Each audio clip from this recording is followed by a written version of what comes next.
conniving morning. Morning, neighbor, morning. Morning, neighbor, morning. Morning, you can keep your conniving morning. When you've been a corrupt in a bills there'll be morning. Now because your money done, you come with conniving morning. When you had your pocket full in a bills there'll be morning. Now because your money done, you hustle for tell me morning. Yes, morning, neighbor. Morning, neighbor, morning. Morning, neighbor, morning.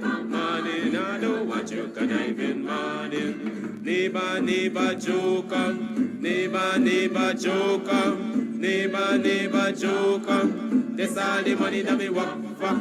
A 2 pound note and a guilder piece. A 2 pound note and a guilder piece. A 2 pound note and a guilder piece. This is all the money that me work for. I said morning, neighbor. Morning, neighbor, morning. Morning, neighbor, morning. Morning, I don't want you conniving morning. Oh, Joseph.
Morning, neighbor, morning.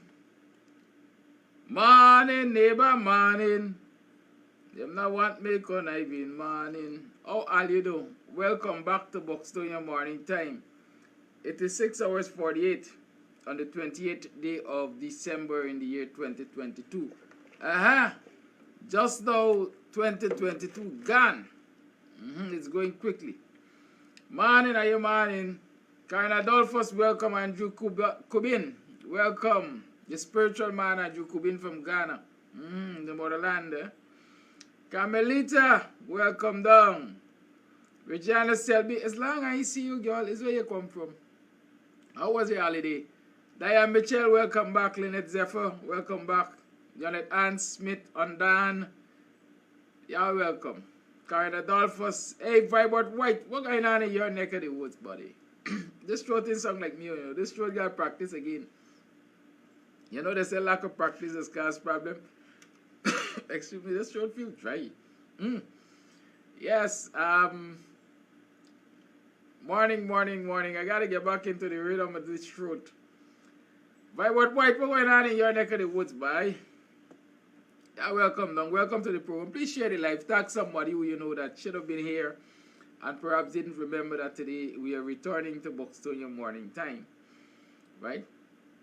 Because we got a lot of things to talk about. Today's what? Today's the third day of Kwanzaa. Kwanzaa started on the 26th. Today's the 28th. So it's 26, 27, 28. Yes, so we're going to talk about talk a little about Kwanzaa. From those of you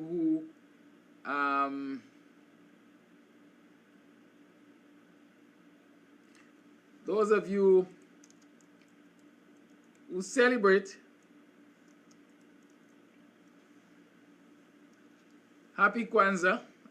Those of you, as a matter of fact, I can't recall, I might have responded to very few people with Christmas greetings and so on. And so let me take the opportunity to say season's greetings. I hope you had a wonderful Christmas. I wasn't being snobbish, I was just carefree. Right? I seriously was carefree. From the time you let me go last Wednesday to now, I paid very little regard to what was happening in social media. Because that was the whole purpose. You sent me off of social media. I didn't want to be too rebellious. And so I went, trust me, I went reluctantly. I'm telling you that now. I went reluctantly. And so I didn't, but then I chose not to, you know, pay too much time, come too much,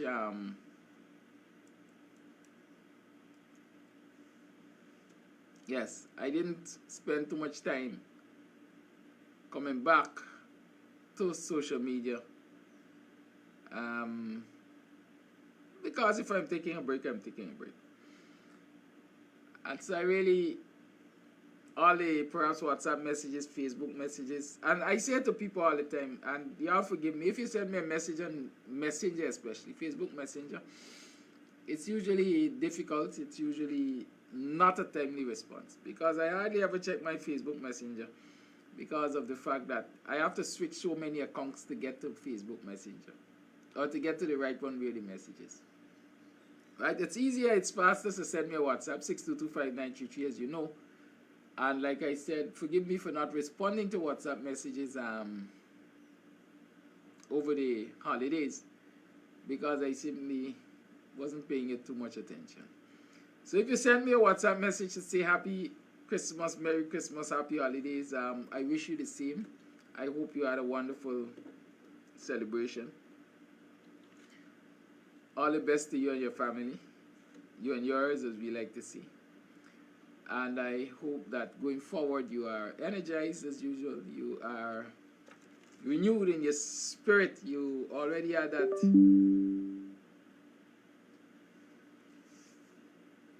you had enough jollification from December went to whenever. I know many of you are looking forward to the whole year and then the New Year celebrations. I wish you luck. I hope that you have been conscientious enough to not waste. I know for a fact during the Christmas season people cook up a storm. And if they're like me, they eat very little of what they cook up. And then the pigs and the fowls and the ducks and everybody have a merry time too, because a whole lot of food is left to throw out. While our brothers and sisters, whether in our community, in our country, or some part of the world, are left without. And those children in the orphanages and so on, poor homes as I heard old people calling them, the elders calling them back in time, are left without. So I hope you're being conscientious enough to, you know, be measured. And when you had excess, you could have shared with somebody and so on. It's not always a good thing to share your left. It's always a good thing to plan to share, and so you share and everybody feels welcome and counted. Right? Now when you added your fill and you realize, I don't want more of this, then you find somebody to give it to. Right? There's leftovers. Nobody wants your leftovers. But a lot of people can use your leftovers. They can make good use of it. Good? So in future, consider the lesser fortunate if you didn't this time around. Good. At 6 hours 34, is it? Yes. 6 hours 54, that is. Minutes to 7. 6 minutes to 7. We have a lot to talk about. Like I said, it's I think it's the 3rd day of Kwanzaa. And so let me play this Kwanzaa song for you. And then we'll talk a little about what those 7 candles of Kwanzaa mean. It's not obvious. Right? Some people, when they see candles, especially colored candles with that black one in the middle there, oh God, they walk over here. They're walking over here. Right? They're walking over here. But let's listen to this one. Why the ending is so wild.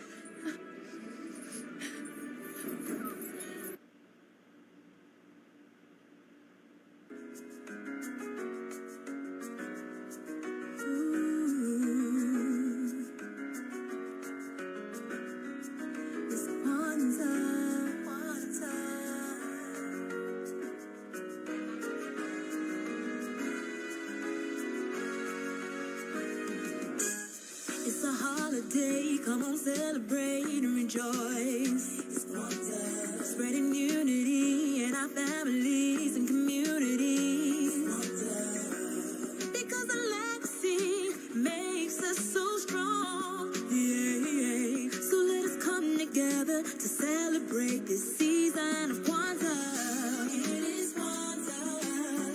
It's time to celebrate and do so sober.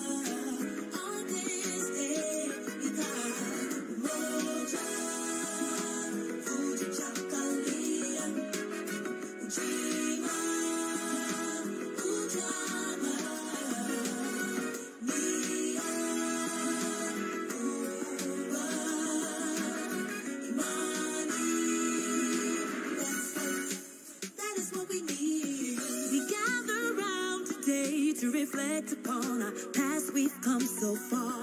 Remembering all of those who came before us on Kwanzaa.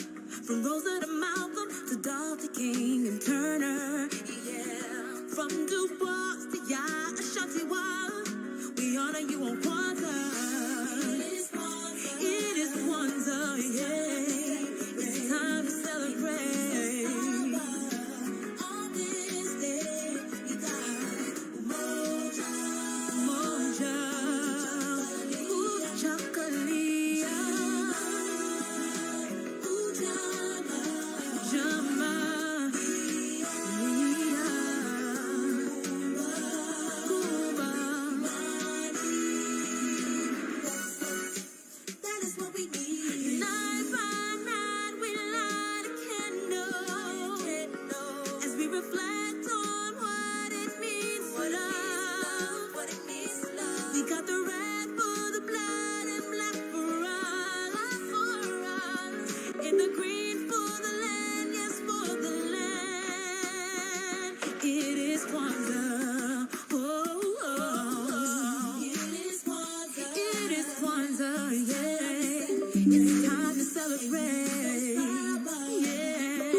Collective and economic opportunity. Yeah, purpose is what we need, and creativity.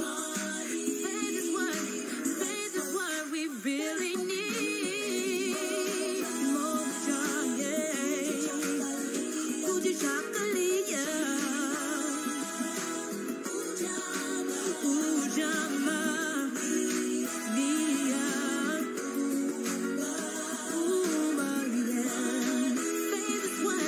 Faith is what we really need.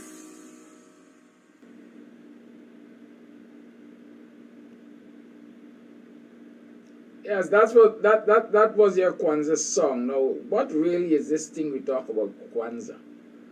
Right? How many of us have paid attention to Kwanzaa and what Kwanzaa really means and so on? Now, according to my reading, Kwanzaa was first started as an annual celebration of African American culture.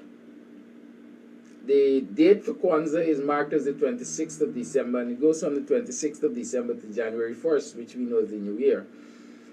And on January 1st, it culminates, it ends, it's wrapped up with a communal feast. Good? That's usually on the 6th day of Kwanzaa. It's a communal feast. That is the community. As we say, what we say in Guyana, we say you get bagwat. Yes, I think bagwat is an Indian word, though. Right? But generally, when people talk about big eating and drinking and so, I know in the countryside we said, "Bye, they get bagwat. Bye, they get bagwat." Yes, so on the 6th day, you have the communal feast.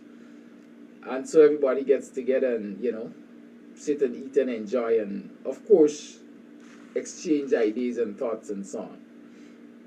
The activist is Malana Karenga, right? And the observances of Kwanzaa is really based on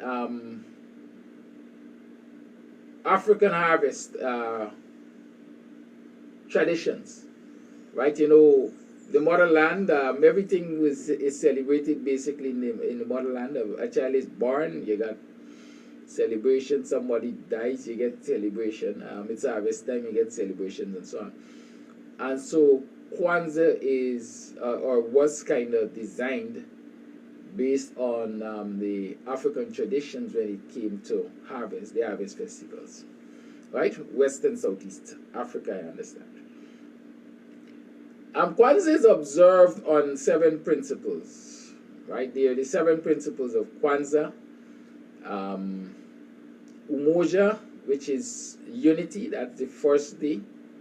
Kujichagulia, which is self-determination. Ujima, collective work and responsibility. Ujama, cooperative economics. Nia, purpose. Kumba, creativity, and Imani, faith. Imani, faith. God, now if we are on the 3rd day, right, each of these principles is observed, discussed, explained on one of the 6 days, right? And so the first day, of course, unity is discussed. 2nd day is Kuji Chagulia, self-determination. And today, if it's the 3rd day as I'm counting, it's Ujima, collective work and responsibility. So when we talk about collective work and responsibility, I am particularly happy that we're coming back here this morning, when according to the principles of Kwanzaa, we should be talking about collective work and responsibility. There's no doubt that we've been, quite frankly, at Kams TV, I dare argue that we've been observing Kwanzaa all year round. Because all year round we talk about these things. And it's important to note that not because the period for celebration, observation, whatever you call it, is the 26th of December to the 1st of January. That is where it ends.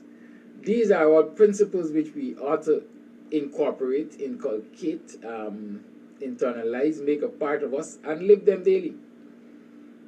And so for the greater part at Kams TV here, you know that these are principles by which we live. These are principles which we share all the time, right? Cooperative economics, we spent the last couple of weeks talking about how we can empower ourselves economically, even with the little pittance that many were expecting as back pay and special pay and bonus pay and all kinds of pay, right? Cooperative economics, right? And like I said, today, on this day, we should be talking about collective work and responsibility. Kams TV, for me, is a good example of collective work and responsibility.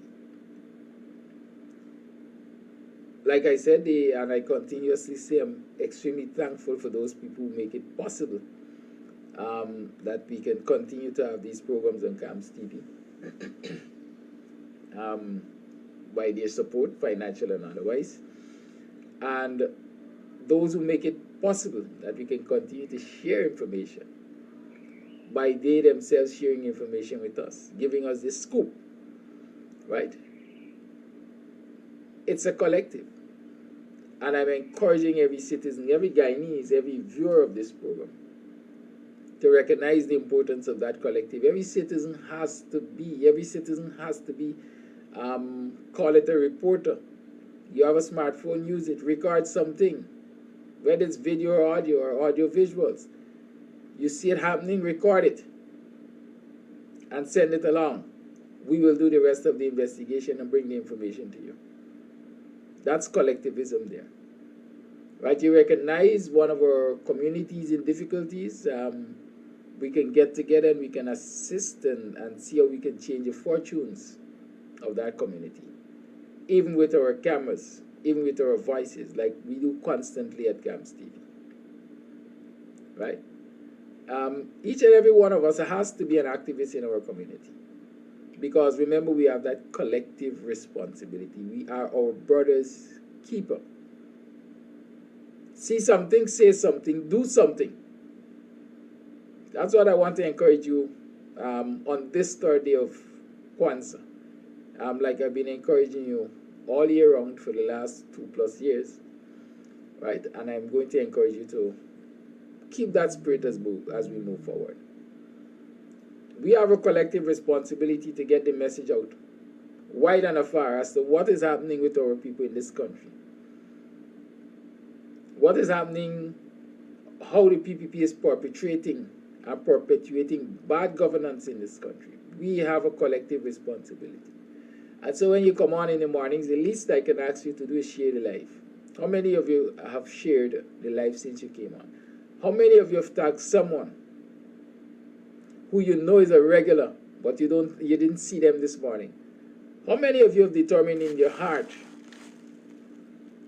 from the last time we broadcast to now, that here, when Mr. Amsterdam comes up, when BUXTONIAN morning comes back, we are going to make it a bigger and better program because we are going to be recruiting viewers even while he's off.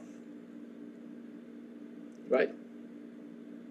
How many of us have taken that collective responsibility to spread the viewership, widen the viewership, because this year is a crucial year, this new year coming. It's a crucial year. In this new year, one is expected that you will have local government elections. Our people need to be very, very, very much aware of what is happening. Even as we are talking about going to local government elections. In another 2 years or so, we're going to have regional and general elections. And so the work should have started quite a long time ago to educate our people about the expectations with these elections approaching. And so in this new year, we have just about 2 years or so to general and regional elections. And so we have a lot of work to do. Collective responsibility. We have to do that work together. This is not about leader. This is not about Mr. Amsterdam. This is not about Dr. Hinds. This is about us. Because at the end of the day, all of us are involved. And all of us will be consumed if we don't get it right. Let us take that collective responsibility. Let us take collective responsibility for our children. A lot of children are going missing in the Guyanese society right now. You might hear about it on passing, right? You might hear about it on passing. But then you hear about it once. Listen, Carol from Beirut, daughter got missing. She's a 13, 14, 15, 16, 17, 19-year-old. She left to go to a friend down the road and they never saw her back. And they made a report to the police and they're searching for her. And that's all you hear. But collectively, Guyanese have to make an outcry. We have to insist that the authorities do better in terms of protecting our children from human trafficking. And I mentioned prior to now that when your economy is as buoyant as it is with oil and other natural resources, and foreigners are coming to your country as if they're coming from the next door village, and poverty is wreaking havoc in your communities, these are some of the social fallouts that you can expect. More and more children are going missing. They're either going missing at their own will or they're going missing against their will. I'm sure it's a mixture of both. People are most likely painting a glorious picture in the eyes of some of our children to lure them away from home. And then the rest might be chaos and trauma and, suffering, oppression and all of that, abuse. And so we have to raise our voices. And so people become aware. We have to come up with strategies and discuss them openly. How to protect your children from human trafficking. We have to educate our children. We must sit and talk with our boys and girls. And note I said boys and girls. This is not a female problem only. We have to sit and talk with our youngsters generally and explain to them, help them to understand what is happening in this society and how they can protect themselves and protect their families from hurt and pain. We must take that collective responsibility. It takes a village to raise a child, that's what they say. And that is what I know works. Anytime you separate your child from the community, the result is not always perfect. Some people will tell themselves, look, I kept my child away from the community, and he or she has grown to be an outstanding human being. But trust me, there's something in many instances that in the long run you will recognize is absent from the total human being you recognize as outstanding. The community always has a part to play. There's some of us who are as serious as we are in this struggle for good governance and fairness and equity and all of that, the fight against poverty, because we were exposed to the community and we know what a struggle is. We have seen friends and family with nothing to eat. And so we know what hunger is. We have seen friends and family with tattered clothing, broken homes, leaky roofs, dilapidated structures. And so we know what abject poverty is. And that is why we can be as determined as we are to challenge the status quo, challenge the government to do better. Good? Exposure to community relations is as important as good familiar relations. I dare say that to you. It's now 12 minutes past the 7 o'clock hour. I did say to tune in at 7 and you're going to find out more about Cliftonicans and what's happening over the Guyana police force. I'm usually a man of my word. Usually. Sometimes I change my mind. Right? So I'm asking you, share the live. Share the live. We're less than half of what we're accustomed to being on a good day. Right? So please share the live. I'll play for you one other Kwanzaa song, perhaps, and then we'll come and talk about the Guyana police force and what's happening over there and I would have got up the sleeve and so on and so forth. Right? Let's do that. I beg of you. Please share. Share the live.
Celebration, that's what it is.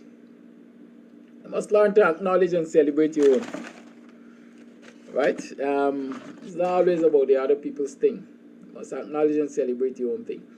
Right, so I posted over the weekend, or what, 48, 72 hours ago, that usually reliable sources have indicated that Clifton Hicken is not going to be the Commissioner of Police for much longer. Or Commissioner of Police acting, whatever his portfolio. Honestly, I can't tell you the exact portfolio of Clifton Hicken. I don't think he has ever been confirmed as Commissioner of Police because that consultation never really happened between the leader of the opposition and the guy who sits in the chair of the president. And so I rather suspect Clifton Hicken is acting as Commissioner of Police acting. Usually what happens in public service in this country is when one reaches the age of retirement, especially if you've been nice to the government of the day, you can apply for and get an extension of tenure. Right? That is, they give you an additional 2, 3, 4, 5 years to keep the office. Right? Some people get a year-to-year contract, some people get a 2-year contract, some people get a 5-year extension. And so that has become a norm in this society. Under the David Granger administration, the government had come to the point of saying, once you reach retirement age, go home. We're not extending anybody's tenure. Because when you extend somebody's tenure, you are stymieing the progress of the other people in line. Right? So if I am to recall quickly the hierarchical structure of the Guyana Police Force in terms of its leadership, you would have the commissioner, then you would have a couple of deputies, and then assistants, I think. And so if the commissioner stays on beyond his time, then the deputies will not be able to get promotion to the office of commissioner, and the assistants will not be able to get promoted to the office of deputies. Right? And in most instances when that happens, you find people retire at positions which are considered lower than where they were actually supposed to be. Right? Because the age difference between most of the folks at the Guyana Police Force, most of the force persons in the hierarchical structure, might be a year or 2 or 3. And so the difference in age between the commissioner of police and the deputies, or let's say the most senior deputy, is 3 years, and then the government grants that commissioner of police a 3 or 4 year extension. Right? It means that when that commissioner of police is coming off, finally, the most senior deputy also will be coming off in terms of retirement. And so it's a wicked, inconsiderate individual who would want an extension. It's a selfishness, right, of that individual who wants an extension, knowing very well that he will be stymieing the progress of those who are deserving and are junior in rank to him, waiting for that promotion. It is also wickedness on the part of the government that grants that promotion. But the governments really don't care when they do it, because in most instances, what the government wants is a gatekeeper. And so if Hickins has proven himself to be the government's footstool, and they're uncertain about who the next footstool will be, then they will try to hold on to Hickins as long as they can. And it was the intention of the government to give Hickins an extension in the office of the Commissioner of Police. But they said pressure does bust pipe. And so the constant pressure, the constant attention that is drawn to the Guyana Police Force and the square peg in round hole, if we call it that Hickins is. And the fact that Hickins is sitting in the seat of the office of the commissioner, having superseded, the government having allowed him to supersede Paul Williams, who is the most qualified for that office and deserving of that office even at this time. The fact that that is constantly in the open, constantly in the international arena, constantly being spoken about, has put the government under pressure, from my understanding. And so they are now at a point where they have to let Hickins go, because he is due for retirement soon. Right? And so, as is customary, he has accumulated leave. Early January, from my understanding, he's going to be proceeding on those days, the accumulated leave. Right? He's going to proceed on accumulated leave. Now, when he proceeds on accumulated leave, it means that the office of the commissioner is vacant again and has to be filled again by an acting commissioner of police, because there's no consultation taking place between the leader of the opposition and the government. A lot of people are speculating as to who will take that seat of acting commissioner of police. My sources have told me that Paul Williams is going to be taking up the office of acting commissioner of police. I don't celebrate just yet. We have to analyze this thing. Right? Paul Williams is finally going to be giving his day in the sun, if you call acting commissioner of police or commissioner of police the day in the sun. Paul Williams, I understand, is going to be giving his day in the sun. Because again, the international pressure, the local pressure, has forced the PPP to do what many people might call honorable. Right? The PPP right now has to prove to the world that it is not apartheid. It is not discriminating against African Guyanese. And since Paul is an African Guyanese who has been discriminated against because of the supersession allowed by the PPP in the instance of Hinds, the opportunity has now come around for, as we like to say, them to right the wrong. And righting the wrong means that you can't cause another junior officer to supersede Paul Williams again. Right? Many people are expecting the PPP not to give Paul Williams the seat of the Commissioner of Police. It means in order for them not to give Paul Williams the seat of the Commissioner of Police, he has to be superseded. And that can be a good look. It will not be a good look, especially in a time when those of us who are social media influencers, as they say,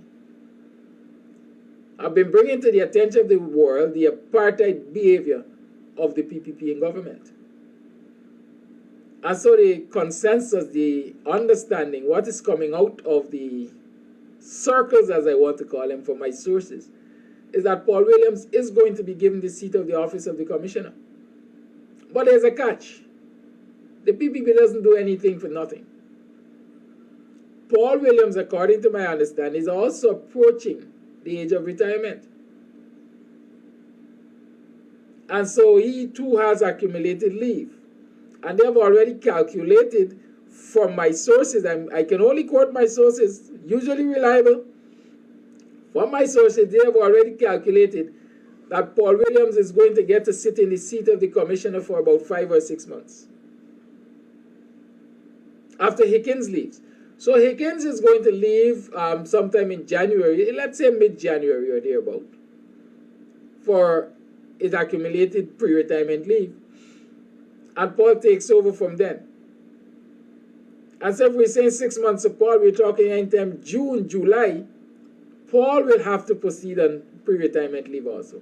That's my understanding. I don't know Paul at a personal level, so I couldn't ask him about his age and so on, and if these calculations that I've received are correct.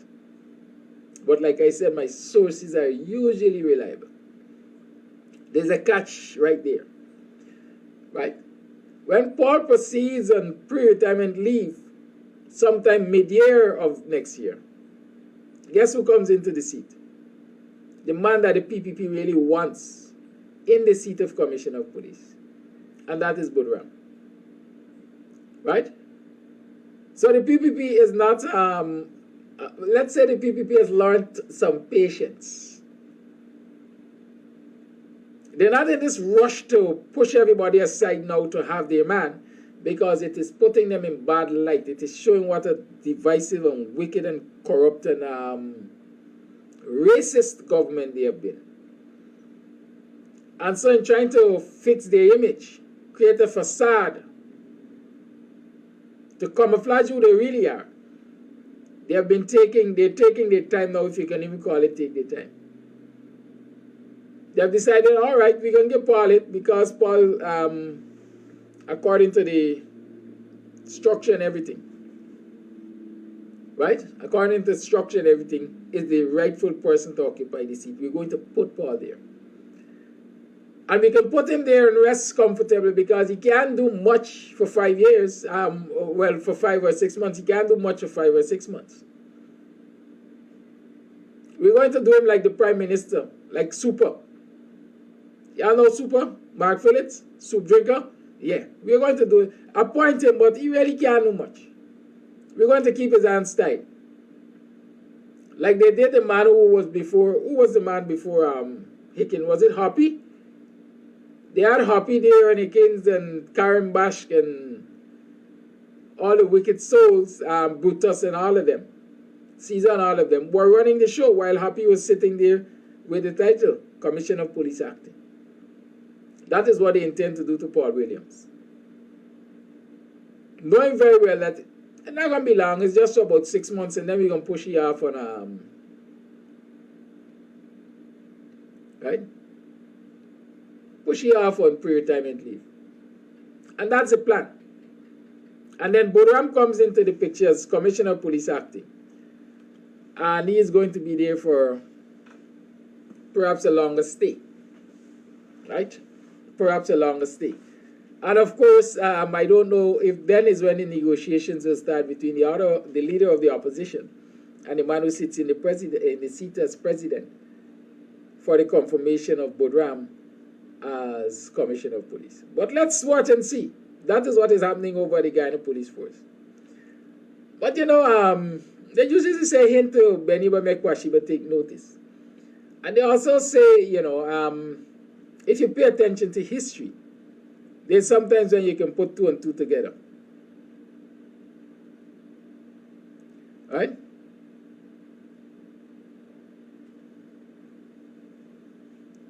Right?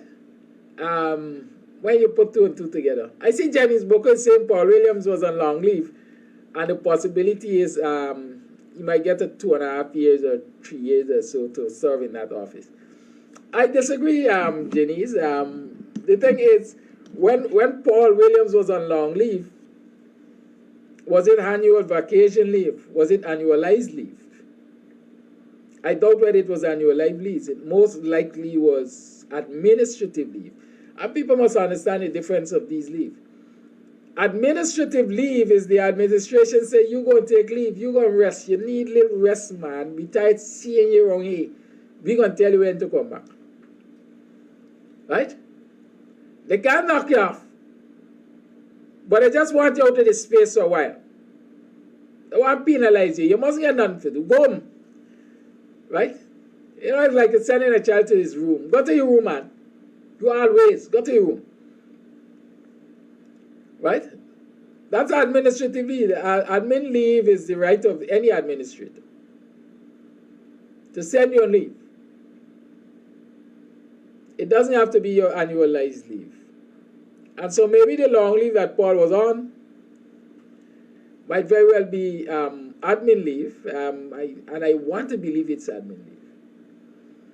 And so there's still those administrative, those annualized days there that most likely have accumulated. And but we have to watch and see, like I said. We have to watch and see. We have to watch and see what's happening.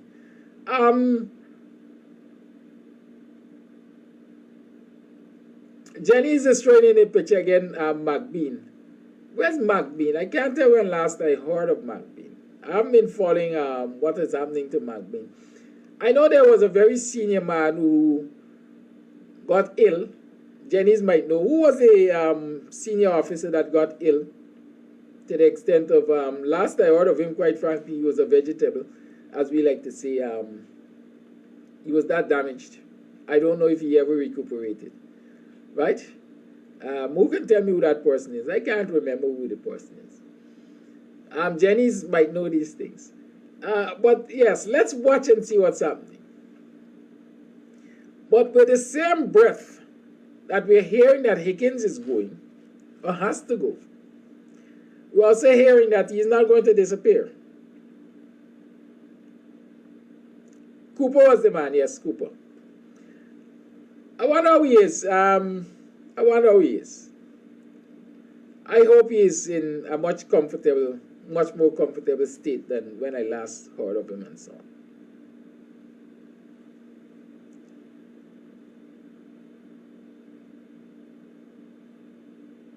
Should I say Paul doesn't have to take that position? Why not? Let me tell you all something. It is the dream of every public servant to retire at the highest possible position that there is. Whether they agree, whether they like it or not, it is the dream of every public servant. Because the level at which you retire affects the pension you get. And if you're like me, if you're saying that, hey, when I retire at 60, at 55, 60, I don't want to be guarding nobody's house. And I don't want to be doing no jackass work, laboring every day in, day out. One would assume then I would like to retire with the highest possible pension. And me getting the highest possible pension means that I must retire at the highest possible position in public office. Right? Understand that? And so while we're saying Paul doesn't have to take that position, I'm sure if Paul is approaching retirement, he would want to have that position as part of his achievement, his accomplishment also. Every rank who joins the Guyana Police Force dreams of becoming Commissioner of Police at some point in time. Every single rank. You ask in the lowest possible rank if they would like to become Commissioner of Police for one day, and they will tell you yes.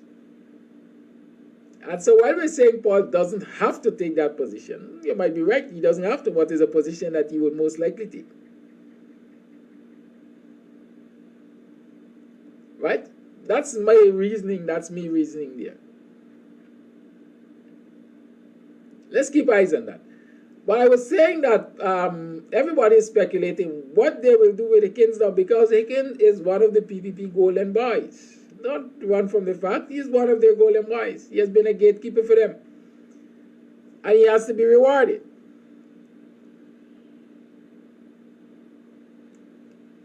Oh yes, no, it's not the Mohammed's building. It's not a Mohammed building. Y'all remember a man named Arafat? It's Arafat building. It's Arafat building. You see, that is what happens when I'm away. There's so much to talk about that, you know, I miss some of these things. But we're talking about Hickins as the Golden Boy. He has to be rewarded. They would like to reward him. They want to show loyalty. They want to reward loyalty. But Pressure Bus Pipe, they can't keep him as Commissioner of Police from my understanding. People are speculating that he's going to be the next Minister of Home Affairs, replacing Brock Ben. They don't hold him in such high esteem. No. And for a man who, according to my understanding, only has a drill officer's certificate, you can't make the man become a Home Affairs Minister. Oh, God. He's going to be in more chaos than we're in. So they don't have him lined up for that. I see somebody saying he might replace Sharon Das Prasad as ambassador to India. No, man. They're not going to do that. First thing, I don't think they're going to send a black man as the ambassador to India. Because remember, you go to the motherland and you have to be versed in the ways of the ancestors in the motherland and all that. They ain't going to send Hickins, man. Right? They ain't going to do that. What is likely to happen? I understand if you look at what Hickins has been doing. Hickins has constantly shown his ability to host football matches, to go into communities and bring youngsters together and say, let's clean up this space and make it a recreational space, even if it's a small goal football. Right? Hickins has been working consistently at community involvement, building bridges in communities. And I understand that it was designed that way. Let Hickins go into these oppressed communities and build relationships as part of a crime fighting strategy for the Guyana Police Force. But more importantly, as part of building a portfolio of community building as is required in local government. And so I am hearing that Hickins is going to be part of the team that will be rolled out to contest the local government elections in the city.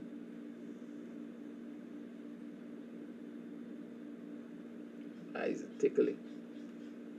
Right? Hickins will be part of the squad who will contest local government elections in the city. whether under the PPP name officially, or whether as one of these quasi, these quote-unquote small parties, with the backings of the PPP.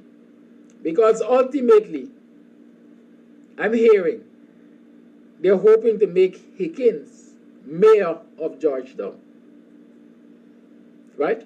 I don't know how it's possible, but again, when you look at this continuous fight of the PPP fighting to make Yubaj Narain look bad in the seat of the mayor, and fighting to make the MNCC make a municipal government look inept, you can understand that it's quite possible. Well, you don't even have to understand that, you only have to look at history. The PPP has always been desperate to win City Hall. The PPP wants control of the Georgetown municipality. Another day, I think I discussed a year or so ago, why it's bad news if the PPP gets control of the Georgetown municipality, and why they want it so badly. But we will have that discussion another day again, if we had it before. Right? But just understand, when you look at them, they're desperate. They've always been desperate to control the city. And so they're looking to Hickins and his involvement in these South Georgetown communities and so on as a trump card to try to win hearts, to get votes to win local government elections in the city. Hickins and I see Jenny's again. Jenny's, I want to know if you got a crystal ball. The other name circulating as on standby to contest the elections in the city is Tony Vera. Remember, Tony Vera and the PPP had a falling out at Gaisuko board. Right? But I am sure they still feel indebted to him. And so they are likely to support his candidacy. But understand that nobody can be made mayor unless, first and foremost, they win the constituency which they contest in. And so you always told you all votes from these people, number one.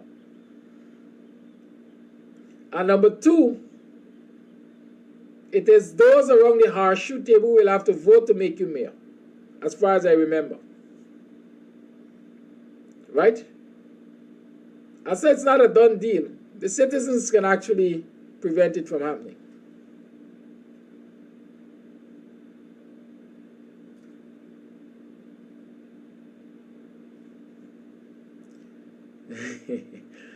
Oh, Lord, Jenny is misbehaving this morning.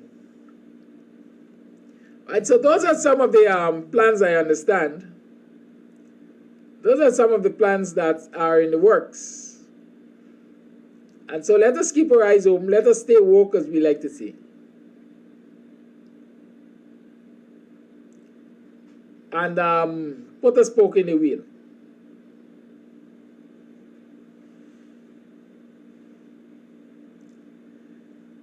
Well, here comes our friend Kerry Perry. Usually Kerry Perry brings us good information from his government. He said, don't worry yourself. Hickins is one of the top member men on a mission, building houses for the vulnerable Guyanese. And he will also head the president's security team. I have no doubt that that's possible too. Right? But look at why he heads men on a mission. Again, it's about image building. Right? Why what should I say, the rush or the plan to build the image of Hickins as a community person, as a community builder? Why? Just to be the head of the president's security team? I doubt it. Right? I certainly doubt it. And so, yes, Kerry Perry, thank you for telling us that.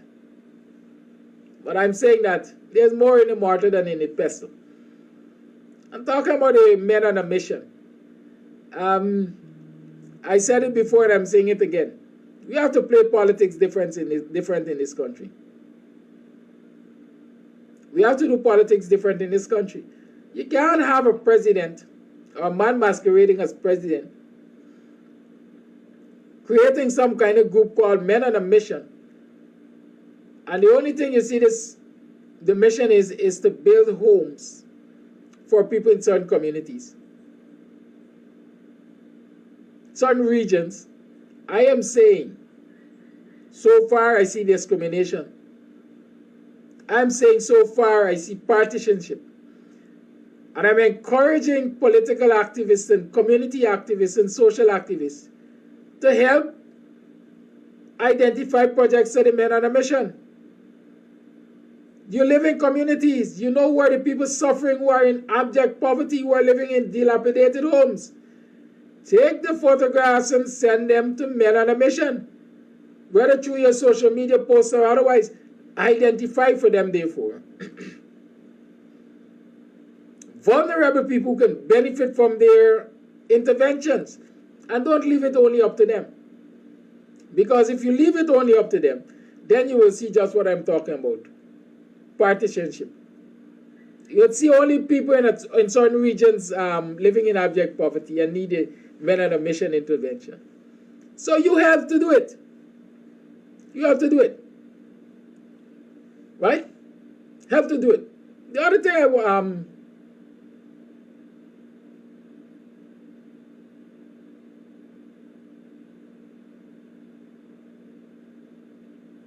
that one slipped me. Right?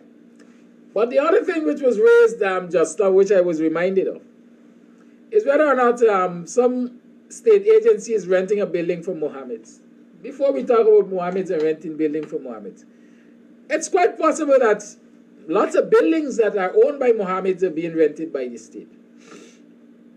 The PPP is an incestuous party. The PPP only concerns itself with economic well-being and passing the nation's wealth to their friends and families and favorites. And Mohammed certainly is a favorite of the Ali administration. And so don't be surprised to know that they would be renting a building or buildings from the Mohammeds. They've been giving them big contracts. Right? They've been giving them big contracts. But I want you to recall, in the early days of the election fallout, the name Arafat, Kolanda, right? The man is the owner. I believe he is the owner, alleged owner, of one of these paramilitary groups masquerading as a security service that is supportive of the PPP. Right? Good friend of the Ali government, good friend of Ali himself, as far as I understand.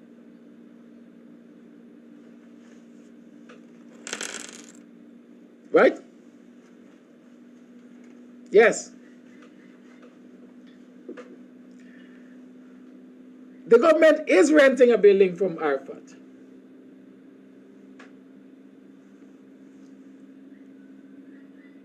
Let me get the details. Because I was sitting on it for a while. I sat on it for quite a while.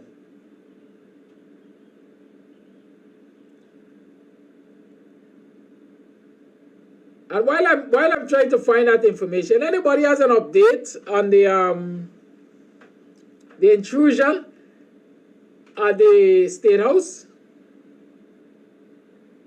Anybody has an update on the intrusion of on the intrusion at State House?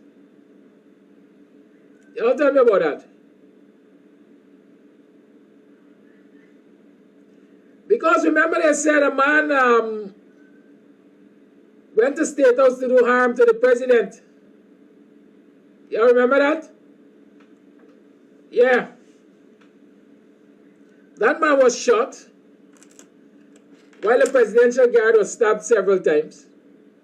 And both of them were in the hospital, according to reports, in a serious but not critical state. Something to that extent. It's possible that the presidential guard has been dismissed, discharged. Yes, I think I understand that he was discharged. And was expressing the desire to return to work a day or two after. Right? Y'all remember that? So what's the update on the quote-unquote perpetrator? I said from day one that that thing had nothing to do with the president. It had to do with the security detail and the intruder, if we call him the intruder, the knife man, the attacker. Right? There is a tape that is making the rounds. I'm sure many of you heard it. Basically confirming what I was saying. That this is a personal matter between the security and the attacker, and it surrounds the security having some kind of intimate relationship with the attacker's wife, whether reputed or otherwise. I don't know. I didn't go down to the details. Because some things I really don't have too much interest in finding out.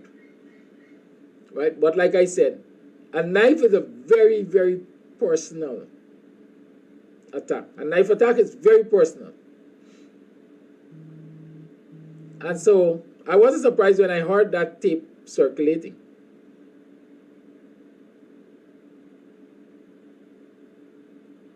And so if any of you have information on that, you can tell me. I understand that the attacker is in a better state of health now. Of course, he is a guest of the state. He's under police guard. Or in police custody, whichever one you want to say.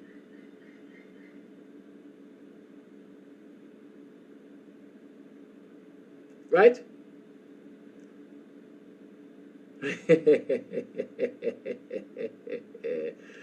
Hold on, I know that question was going to come, you know, Miranda Brown. How do I know the fat guy's business?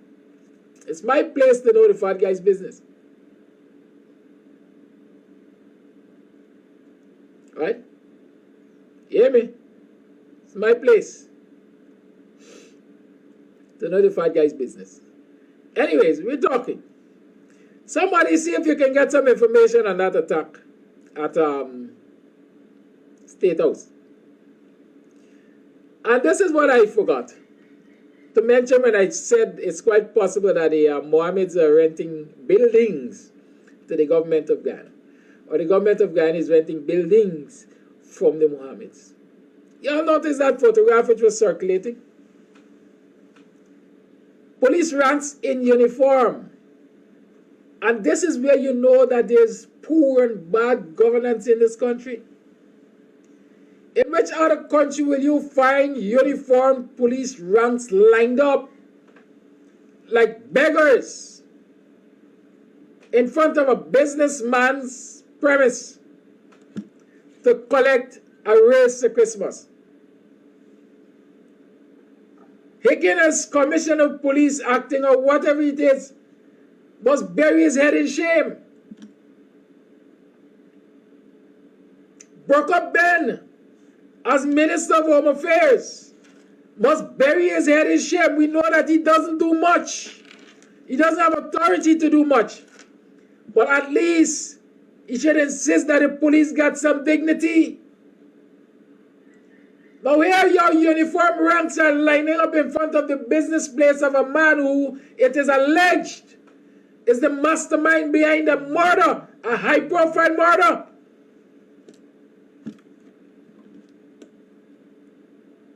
For which a serving member of the police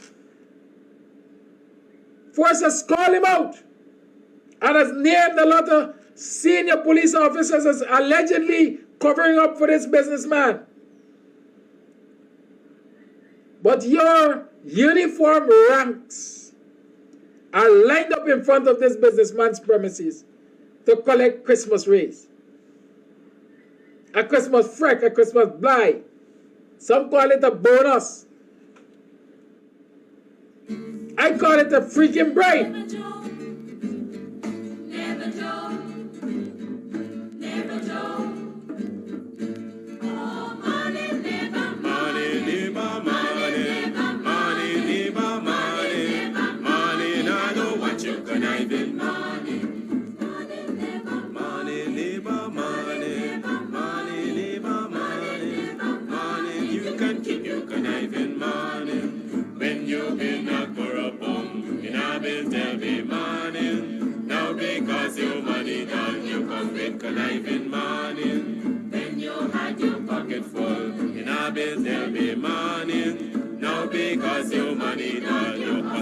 tell me morning. Yes, morning, neighbor. Morning, neighbor, morning. Morning, neighbor, morning. Morning, I don't want you conniving, morning. Neighbor, neighbor, joker. Neighbor, neighbor, joker. Neighbor, neighbor, joker. That's all the money that me walk for. A 2 pound note and a guild up this. A 2 pound note and a guild up this. A 2 pound note and a guild up this. This is all the money that me walk for. I said, morning, neighbor. Morning, neighbor, morning. Morning, neighbor, morning. Morning, I don't want you conniving, morning. Oh, Joseph.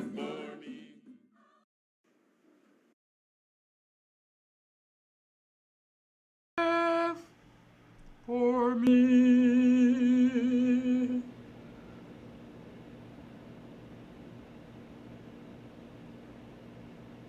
Good morning, morning, morning, morning.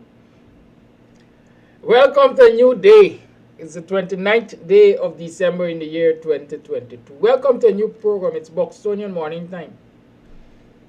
Today's program I titled Resolutions. How resolute are you? How many resolutions you intend to make? Morning, morning, how are you doing? How are you spend yesterday? Yesterday was, oh God, listen, if I find a man who make work, I really gonna tie you up, you know. And beat it till he rescind the order that man must walk by the sweat of thy brow, thou shalt eat bread. Oh, me mama. Sometimes you sweat till your sweat run down in your eye. You ever get perspiration coming down into your eyes? Oh God have mercy. That's more like fire. That is why some people don't like sweat. Some people prefer to sit down in the AC room and live off the fat of the nation. While the nation's children are getting thinner and thinner and thinner. They tell you tighten your belt, austerity measures. Morning, morning. I hope you had a good yesterday. You had a restful last night. This morning you get up vexed. Yeah, I hope you get up vexed this morning. You know, sometimes you have to be willing to get vexed. Nobody ain't gonna mash your car in a particular day, but you just... In theater, let me tell you something. In theater, in drama, because I've been there and done that too. When you're in characterization, when you're characterizing, when you are in full character, dependent on your role in a movie, a skit, whatever. To get there, they usually tell you, if you're supposed to be a happy person, think all the happy thoughts that you can remember in your lifetime. It will help your mood. It will help your presentation. If you're going to be sad, think all the sad thoughts. I'm saying that some mornings we just got to wake up and think about all the nonsense, all the oppression, all the discrimination, all the racism that we have had to face in this society as citizens of this society, and get vexed. Get vexed! And I hope that vexation doesn't stay at home. It doesn't, I want that vexation to overspill. I seriously want it to overspill. And people must be prepared to confront the vexatious issues. Don't just get vexed and, as old people say, keep it on your stomach and let it become ulcer. We got to do better as a society. We have to confront the ills of our society. Big up yourself, Kams TV. Big up all of the viewers on Kams TV. Big up all of those people who support Kams TV. Big up yourself. All of those who give me information, who give me a hint, who drop a scoop. Big up yourself. It works. It works, Yesterday morning, I want you all to recognize the impact of what we do on social media. They call us social media influencers. Some people say them is just some disgruntled PNC and coalition supporters, and they're vexed because the outer officers said they're trying to make trouble for the government and all kind of thing. But I want you all to pay attention to vigilance of citizens. Once you are vigilant, you hold governments accountable, even through the media houses that they use. Has anybody seen a report from Newsroom about the intruder at State House, or the alleged intruder at State House? That's right. Like I tell you, we got some mighty things happening over here. Just last week or whenever we spoke about Big Old Edgil failing to fix the junction of Camp and Middle Street, and then within hours it was fixed. Albeit a job piss poor. Piss poor job done. Because they failed to fix the mains, the leaking mains underneath. So it's back to square one. Few hours after I spoke, I inquired about what's happening, what's the latest with the intrusion at State House and the fact that this man that is saying went to kill the president should undergo psychological evaluation if they really believe that the man went to kill the president. The government responded. I said the government responded. I don't care what y'all say, The government responded. The police is an arm of the government. And so they responded. What I say? Through Newsroom, they reported that, let's get this story, man. State House attacker claims he had visions to share with the president. So, normally in our society, when people say they got visions, what are they usually talking about? Right? A lot of people, when they hear the term visions, they're thinking, this is a Obia man. He had visions. This is a highly spiritual person. He has been in connection, in conversation. He has a relationship with the Creator or the devil. But he had visions to share with the president. That's what they say, Right? State House attacker, that's what they deemed him. State House attacker claims he had, quote-unquote, visions to share with the president. Police investigators have made some headway in the probe of the December 15, 2022 attack on the president's official residence, State House, which left a presidential guard critically injured and the assailant unconscious on a ventilator for several days. Both men have regained consciousness, but the attacker, Bethel Ekina Chinezi, remains hospitalized. Crime Chief Wendell Blanham would only confirm the man's health status as, quote, critical, end quote, on Wednesday. He did not reveal further details, noting that it would compromise the ongoing investigation. Doctors have listed the man's condition as stable, and he is now a patient in the HDU, High Dependency Unit, a step down from the intensive care unit, ICU, where he was previously kept. From all reports, Chinezi is expected to make a full recovery, and doctors are looking to reintroduce him to solid foods in the coming days. The Newsroom understands that he has been ordered to undergo a psychological evaluation. Persons who have heard his informal ramblings have said he claims to have had, quote, visions, end quote. He reportedly claimed that he went to State House to sit with the president and share those visions. The Newsroom was reliably informed that investigators already conducted the interview with the suspect from his bedside at the Georgetown Public Hospital. His residence was also searched, and persons with whom he had recent dealings were also questioned. The top brass of the Guyana Police Force is committed to providing details to the media and the public when it becomes appropriate to do so. On December 15, 2022, Chinezi, who possesses a Nigerian passport, showed up at State House and demanded to see President Irfan Ali. He proceeded to stab Presidential Guard Telon Pereira 5 times about his neck and body before disarming a female Presidential Guard and firing several shots at the building. Chinezi was later shot 3 times by other members of the President's security detail. The injured presidential guard is recovering. He was promoted on Christmas Eve day while he lay in his hospital bed. Good. So there you have it. The newsroom reports to you, or the newsroom, the police didn't issue a press statement, you know. Right?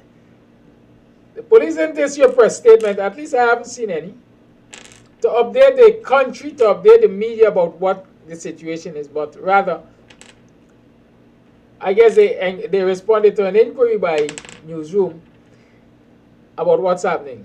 Is it coincidental that that information was released just a few hours after we raised the question yesterday morning and we were pontificating? I don't know. Y'all be the judge. That for me will determine how effective you think Kams TV is or not is. Buxtonian Morning Time is or not is. And that is why I'm saying we have to keep them on their toes.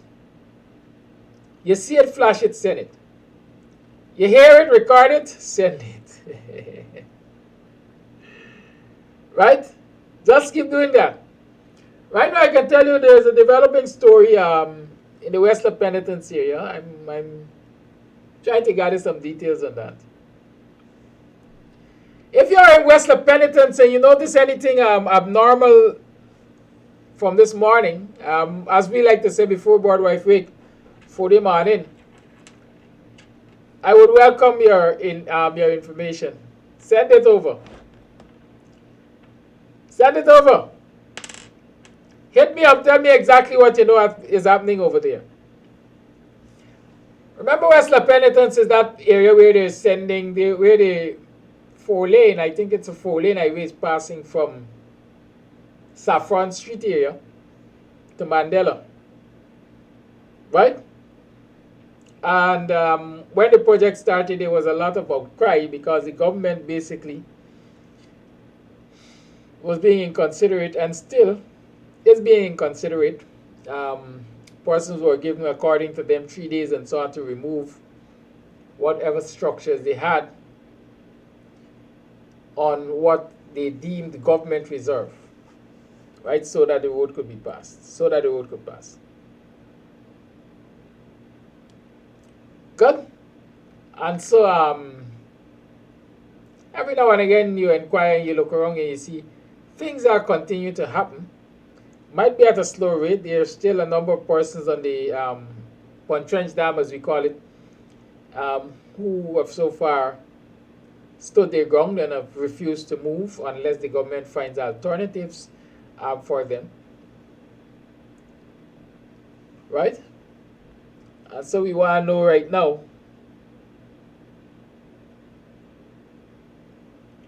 what is happening there as we speak. Right? Because I understand some movements have been noticed. Good. Yeah, that is what is happening. It's the 4th day of Kwanzaa. It's the 4th day of Kwanzaa. And so today we should be talking about UJAMA. UJAMA is cooperative economics. Right? And like I said, you know,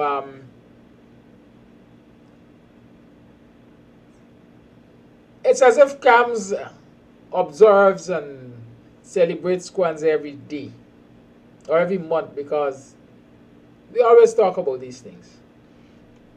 On the 4th day of Kwanzaa, UJAMA is the principle of the day, and it speaks to cooperative economics. Right? On that day, of course, every day you light a candle. And on the 4th day, the second red candle to the left of the black is lit. What am I talking about written? It's lit. If you were to look at the candle holder, see if I can get an image here. If you were to look at the candle holder,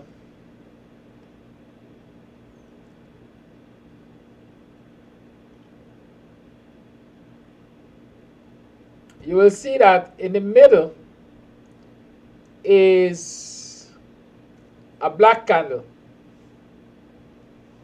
Right? There's a black candle in the middle. On the left, there are red candles, 3 of them, and on the right, there are 3 green candles. Right? Good. So today, the 4th day of Kwanzaa, the second red candle is lit. And we discussed the principle of cooperative economics. Now, when we talk about cooperative economics, what are we talking about? We know, let's start by saying we know that Guyana is a cooperative republic, at least on the books. Cooperative Republic of Guyana, that's the official name of the country. Cooperativism, right, is the order of the day. And if we're talking cooperative economics, we're talking about economics among ourselves. Economics. I asked a few days, well, in the last week of me doing program before I took the break, how is it people are in cooperatives and you have to expend so much money to build a home?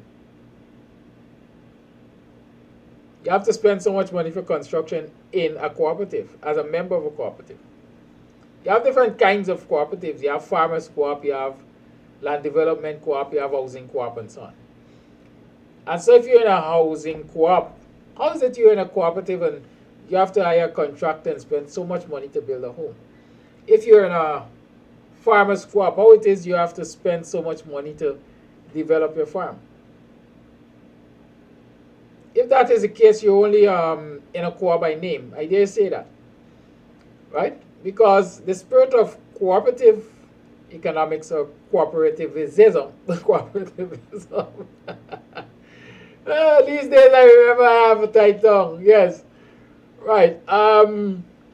What really should happen, the principle is that everybody should put their shoulders to the wheel. Put your shoulders to the wheel, right? It's a collective. We have 10 farmers occupying 100 acres of land each. Then what should be happening is that everybody should be pooling their labor resources and mechanical resources, depending on what is available, to clear that land. Right? Normally what you do, all right, you organize, look, today we are going to clear X number of acres on Tom Jones's land. Right?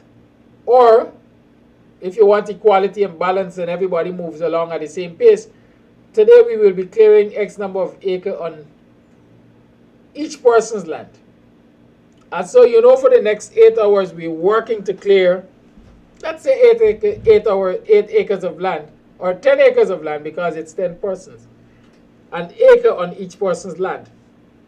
And so everybody concentrates, they start somewhere and they end somewhere. That's how cooperatives operate. Right? That money which is saved is used and can be used in the first instance if we're going to go out as a group or gang or cooperative, whatever you call it, to do the work. Then refreshments and so on will be provided. But if it is undertaken in the correct way, the cost that will be expended will be far below that which you would expend if you were to hire labor and machinery. Right? And that is how you empower yourselves.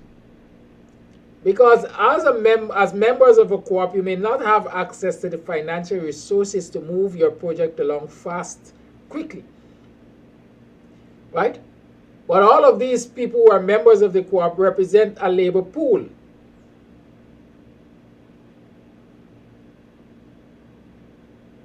And if each of us were to put our labor, our shoulder to the wheel, it means that the labor-intensive work we will get out of the way.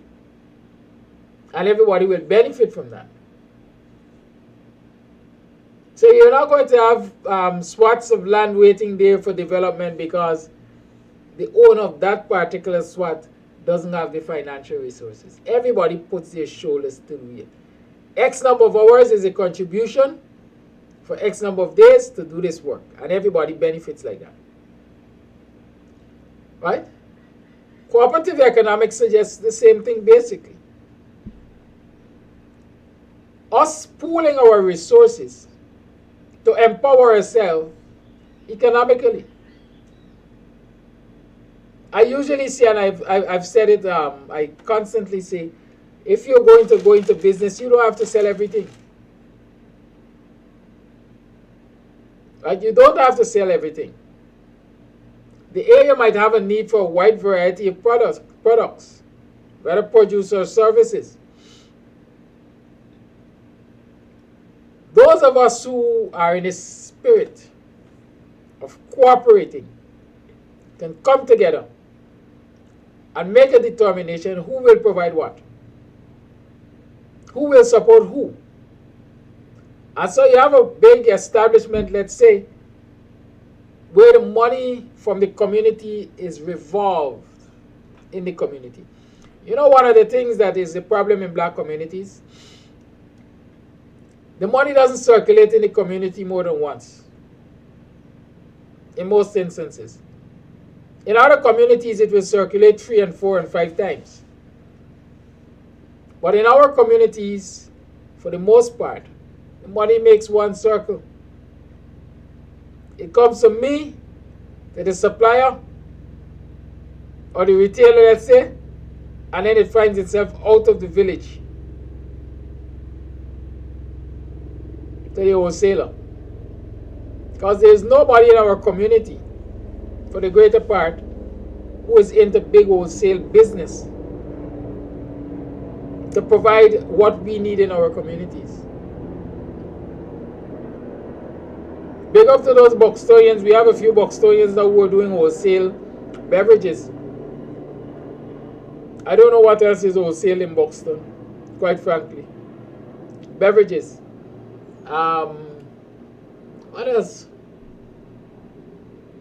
Right? Food boxes and so on, I think. But when you look at that, the money quickly exits the village. What about, Buxton was known, for example, as a place of cottage industries. We have people who used to do coconut oil. Coconut oil. Nowadays, virgin coconut oil is a big thing. But check in our community, Buxton, and see if there's anybody who consistently produces virgin coconut oil. See if there's a co-op. See if all of the people who have coconut trees know that, look, I will gather my dried coconuts and I can take them.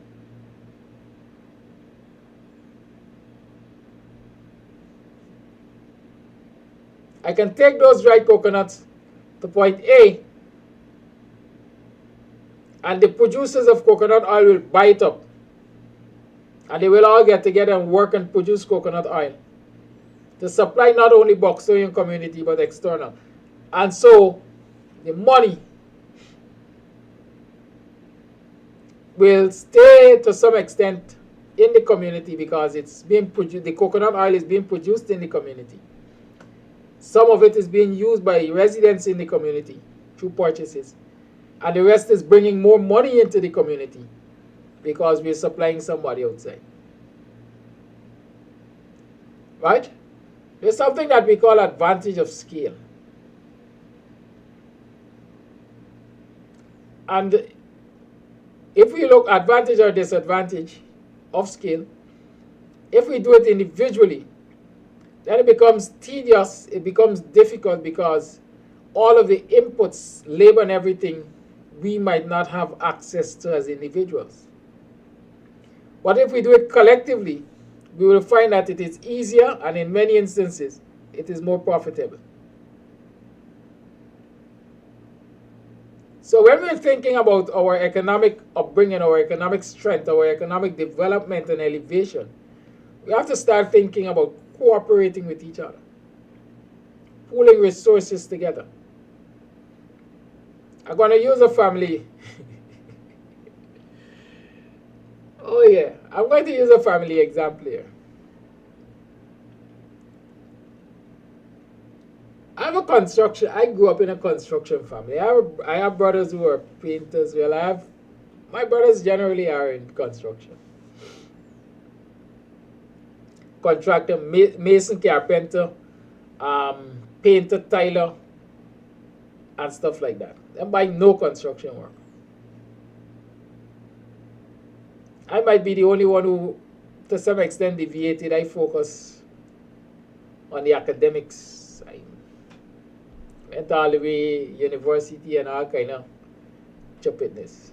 I have a brother who told me years ago, he said, boy, I don't know you're running behind this book thing, you know. Money is in construction. Right? I always remember that. But even if money is in construction, you need somebody who can, quote unquote, think at a higher level of economics. It's not just making money in construction. What do you do? How do you manage this money? How do you make this money work for you and all of that? All of that. Right? We also like music. I have a brother who started a sound system with a 12-volt battery. It was a 12-volt music set. We used to call it Gumsy. You can imagine why. Right? So they just built that setup to a respectable size. I being in the business of entertainment, I was always promoting concerts and dances and so on. Recognize that it's important to have a stereo set of your own because the cost, the amount of money a stereo set takes away from you as a person who is promoting entertainment. Puts you under tremendous stress and strain because sometimes there's all the money you had. Right? And even to start promoting something, you have to start thinking about where am I finding money to pay this set?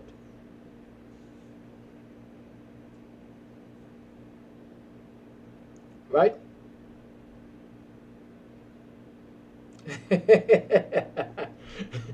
Christine, you have to interpret what I say in context. Right? Yes. And so, I set out on a journey to build a stereo set. Today, thankfully, I have my own stereo set. But when I look at my stereo set, and I look at my brother's stereo set, I say, you know, Kidaki, the two y'all there upon stupidness. Because if the two of you were to combine your sets together, combine them, you'll have one of the bigger stereo sets in Buxton. And if you market it together, you can command a fair share of the BUXTONIAN entertainment market and bring income from that stereo set. Good? And I'm using this family example because while I said the two y'all up on stupidness, sometimes I just believe my brother there upon more stupidness than me. I don't know if he's listening, but if he's listening, I guess he might be upset and so, but it's a matter for him. Right? And other family members, they don't like when I use my family experience to teach. But I use these experiences because I know that there are other families that can watch me hear my story, analyze what I'm saying, and make sense out of it and go and fix the damn business. Right? So some people might say, here you're telling people to fix their business, but you ain't fixing your own. Sometimes it takes two to tango. Right? And so, you have a set of information or a set of equipment that is critical to making this business a major success. Your brother has a set of information or equipment that is critical to making this business a major success. But both of you are operating as individuals. And so you're not achieving a level of success that is quite possible. That is where you have to start thinking about collectivism. Cooperativism. That is where the spirit of cooperative economics must chip in. and say, hey, if we cooperate with each other, if we work together on this thing, it doesn't mean that you lose yours and somebody else gains it. You still have individual ownership, but putting your resources to work together makes you stronger. And so when we talk about cooperative economics, we as a people, we have to start looking at that. How do we do this? You know, there's always this constant cause that black people don't trust one another. Right? Black people don't trust one another. And so they don't do business together. I usually say, listen, you don't have to trust me. I don't even have to trust you. They got something named an agreement. We just must sit and reason and negotiate, come to an agreement, put it in writing. And so you know that when the tractor leaves the yard to plow 10 acres of land, the income that is garnered from that tractor plowing 10 acres of land is to be distributed 40% for you, 40% for me, and 20% set aside for maintenance and new acquisitions. Because the agreement says that. I ain't got to trust you. I ain't got to trust you. Because the day you breach that agreement, then I will refer to it. And if you choose not to honor it according to the letter, then there's another course of action that I can take. We could end up before the courts. And you ask yourself why Indian folks, brothers and sisters, father and mother, picnic and parents, are sometimes always before the courts fighting over property and so on. Because they, in my mind, I would say respect, or they stand firm on the agreements.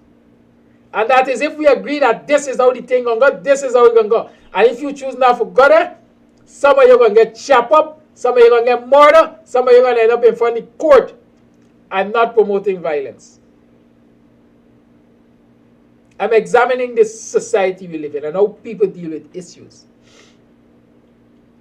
But we as a people, we have to start thinking about how we move ourselves forward in a cooperative manner, economically, because the system that we operate in, is designed to keep us oppressed, keep us first and foremost segregated, for each his own, as we say, crab in a barrel. And so if everybody is fighting to get up there and pulling one another down, nobody is getting up. Right?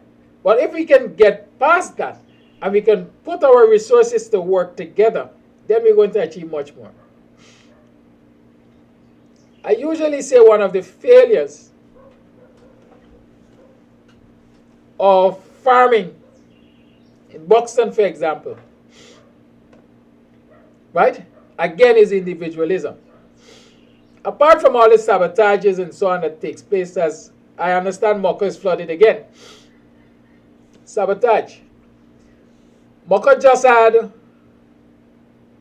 a farmer's market, if I remember, and it was a cooperative effort. Buxton had a farmer's market, and then Buxton collaborated with Mocha to be a part of their farmers market in Mocha. And so Mocha had a big farmers market. I think the date was passed to that, so I'm saying had. If they didn't have it, it's scheduled to happen. But I think it has happened. Right? So there's an example of cooperative economics. Because the farmers in Mocha might have been able to produce only X number of items. Right? Number in this instance in terms of variety. The farmers in Buxton would have been able to produce also X number of items in terms of variety. Because remember soil types. Different soil types in a different area will allow you to produce only certain items. And so if you utilize that concept, then Mocha can specialize in X varieties, Buxton specializes in Y varieties, and together they have a cooperative market. And so people get access to a wider variety of items. Right? Good. That happened recently as far as I'm thinking in my mind. If it's not happened, I said it's scheduled to happen. So I'm saying one of the failures I recognize in farming in Buxton is like every farmer believes that he has to plant a wide variety of everything. Right? The farmer believes he got plant plantain, cassava, edo, dashin, yam, sweet potato, right? And he only has access, let's say, to 3 acres of land. Now, what happens there is that when you have to subdivide up your 3 acres of land to plant all of these things which you want to plant, it means you're producing in small amounts. And therefore, you're not in a position to stagger your productivity. I'm using stagger loosely here. There's another word I would prefer over staggering, but stagger your productivity. And so when you're planting, for example, mature at 11 months, I think that's the time it takes a plantain to mature, and you reap that plantain, you don't have plantains immediately following that. Let's say you don't have 10 months old plantain. So when you take 2 months or a month to reap out that first set of plantain, immediately after that is finished, you can start reaping another set. No. When you reap that first set, you're now out of plantain for another 11 months because you have to wait for this planting, these sucklings, whatever you call them, suckers, to mature again. But it would be a more efficient farmer's block if we say, look, there are 100 of us in this place. Let us cater. 10 of us will do plantains. 10 will do bananas. 10 will do whatever. 10 will do whatever. Or a mixture of 2 crops. And so you can actually have your cultivation in such a way that you have all year supply of that which you're producing. Right? But you visit Buxton Market, you visit Buxton as a community, and you will come to recognize. Right, I'm told Mocha Market Day was on the 18th of December, right? So it's gone indeed. Right? If you structure your production in such a way, it means, as the boys say on the street, everybody get a chance to eat a food. And eat a food all year round. And so people know consistently we can go to Buxton and get plantain all year round. Bananas all year round, cassava all year round, because it is structured in such a way. But that certainly calls for cooperation, collectivism, cooperative, collective economics. Now everybody saying money then sorry by you know, I gonna plant little sorry, I gonna plant little okra, I gonna plant. No, because when you do that, you subdivide your plot to such small plots that you can be consistent suppliers. And especially if you intend to supply big middlemen or large retail stores, you have to be a consistent supplier. And individually, you can't hold that market down. And so it is important that you do it collectively. And so when we talk about Ujamaa as the 4th principle of Kwanzaa today, let us start to consider and resolve in our minds, make resolutions. We're talking, I like my New Year resolution. Let us make resolutions that say, look, going forward, This is how we want to see our farms. This is how we want to see our market. This is the kind of economics we want to get engaged in. I dream of the day when Buxton has, and black communities in general, have what you might want to call a bond, where producers can turn up and supply their produce. And that bond takes it all and then markets it, sells it on behalf of the producers. Whether you take it on a consignment basis or whether you pay cash for it as it is delivered and so on, or whether you provide raw materials so that the farmer can continue to produce while waiting for payment and so on, crop rotation. Right? These are things that we must consider. It is how we can empower ourselves. How is it people can constantly go to Parika and get produce? Right? I've gone to, because I worked with the government in a time past, covering the agricultural sector. And when I go to the east, I see, as we like to say, land as far as the eyes can see, covered in boro only. Or even when they are covered in rice, all the edges of those lands are covered in boro or balanja. Right? And so you have a consistent supply. We have to get out of the thinking in the box and get outside of the box. Sit as a people. Formulate, if you call it, policies as to how we can move ourselves forward economically through cooperatives, whether you want to call it formal or informal. Families have to start to think, how do we move our families forward economically? By cooperating with each other. Again, I like to share how I think as a husband, a father, brother, sister.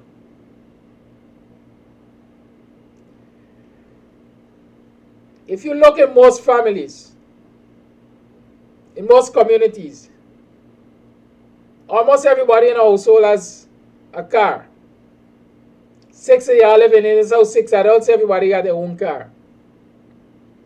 All of you are heading to the city at the same time. It's facing the same level of frustration with congested traffic. You're facing the same level of expense with fuel consumption and time consumption and wear and tear in your vehicle.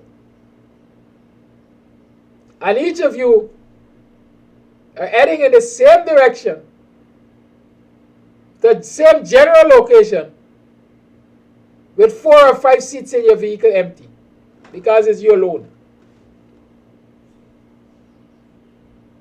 Right?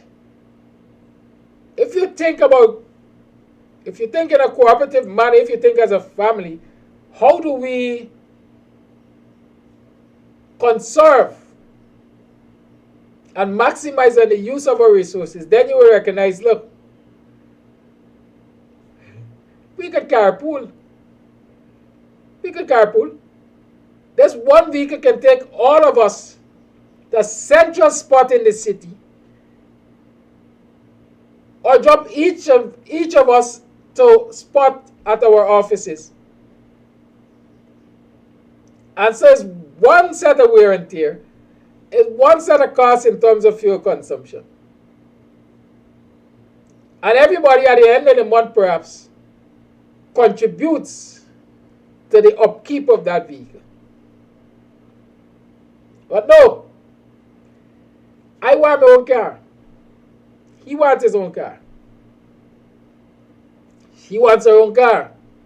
Because we're all individuals, and we want to show that, hey, I have arrived. Right? But all of us remain stagnated, or our economic growth is slowed because we are expending resources unnecessarily. That's my view. That's my position. I'm entitled to it. If you disagree, you're entitled to say that. Right? I think I said it here before. When I looked around me, and you have to be conscious of what influences your children and your family members. When I looked around, my son was a lonely child, an only child, right? For about 15 years. No, for about 10 years. And so he was going with his cousins. And so they have that brotherly relationship, you can see. And so when I look around and I saw, well, his cousins are doing XYZ, as they perceive their life should go, it's natural to expect him to want to follow in their footsteps. And so you recognize this is going to be an influence. And I am not necessarily thinking that that is the direction in which you should go. And so let's have a conversation. Let's have a conversation. And so you can point out, look, your cousins have this resource already. Right? If you use your resource to go and acquire that same thing with them,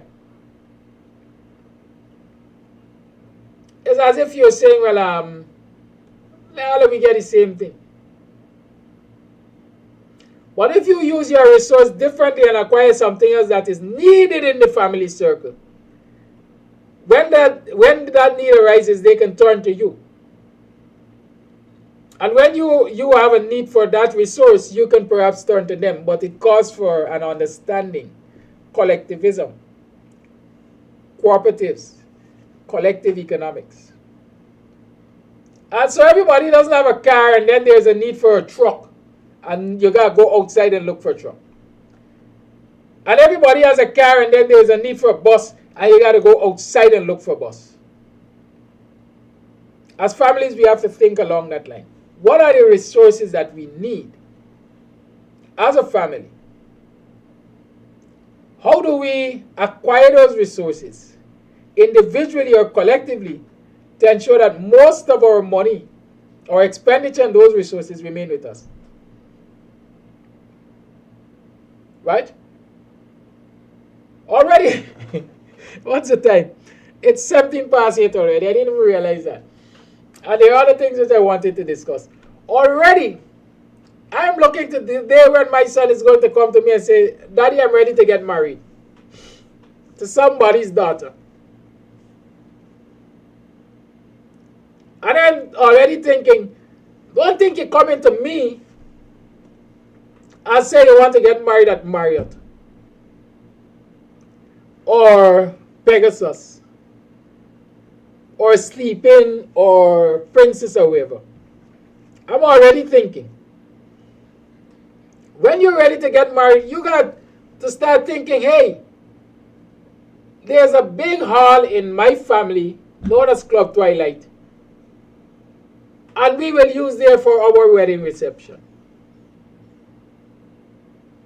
However you want to change the looks, use the resources that you would have spent at one of these quote-unquote afternoon places and enhance what you have for your occasion. Because that's an investment in you. As against taking your money and take it somewhere else, it's an investment in somebody else. I'm going to close this discussion by talking about this. I went to a wedding reception some time ago. And one of the persons there with me said, these people that was shipping this big fancy hall and the bar is small. And they got all the space in the yard. They could have spent some of this money and nice up the yard, and they would have got a big drink bar. Enough food. Right?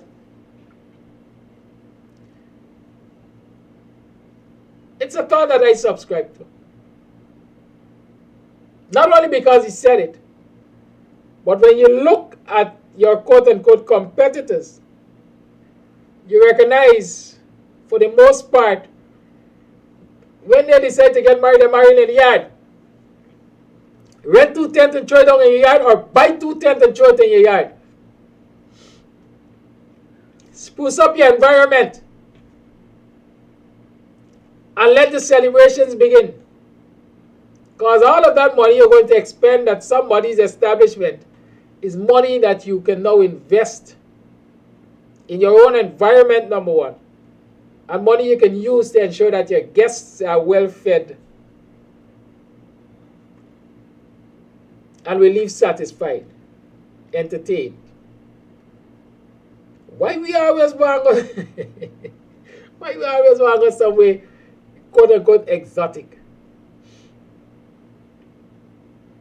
When we can use that same resource to develop our space, that when after the wedding we are in a much more comfortable space.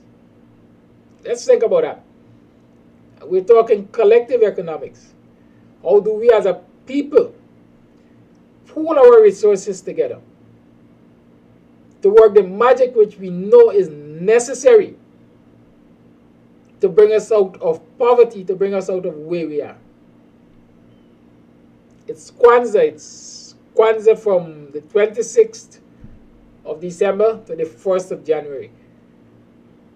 But I said yesterday, and I'm saying it again, the principles of Kwanzaa ought not to remain in the month of December to 1st of January. These are principles which should guide our lives on a daily basis. Right? That's my encouragement to you. I'm going to mobilize shortly. It's 21 minutes past 8. I just want to share this letter because I keep promising to share it. It was written since August of this year.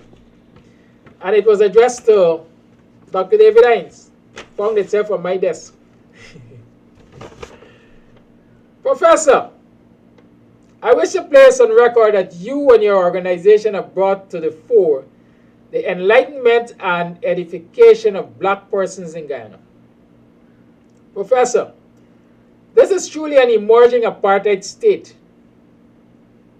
That is racism against black people. I remember after the division between Comrades Forbes Burnham and Chedi Jagan, when the PPP won the election that year in 1964. At that time, Vicinian Road was two-way traffic, and Irvin Street was a dam. I was riding on Vicinian Road to go home in Camberville, and the truckload of East Indians soaked me with water from head to toe in my bus driver's uniform. At that time, I was working at Motor Transport Bus Company, City Yellow Bus. And that soaking gave me a cold from which I got pneumonia, of which I am still suffering to date at age 88 years old. The spirit of the 1763 and Damon Monuments Coffee 250 Committee Politics 101 have sent shockwaves through the PPP. The Attorney General's disrespectful letter addressed to Coffee 250 is offensive to all of us as black people, especially those in the PPP, to whom I asked the question, quote, "Are you blind and not seeing the red flags?" End quote. Professor, I ask you to speak to the action of the Roman Emperor Commodus and that of his son, the attitude and behavioral rule while they were rulers in Rome can be equated to the PPP and their killings. All black people welcome the lecture by Coffee 250 Committee. As far too long, we've been in the dark after the death of our founder leader, Honorable Lyndon Forbes Sampson Burnham. The PPP is trying its utmost to break the spirit of us black people that we inherited from our forefathers. We must, as a black people, look at the monument of Coffee 1763. We must remember our forefathers dying on parade ground. Black people must now take this opportunity given to us by the Coffee 250 Committee. Politics 101, Buxtonian Morning Time on Kams Tv, the Working People's Alliance, etc. We must, as a black people, grab the opportunity with all the spirit of patriotism and live it within our blood. Yours respectfully. I am withholding the name. Right? Lines are open. 6225933 is the number to call. Where's the phone? Where's the phone? 6225933 is the number to call. It's the 29th day of December in the year 2022.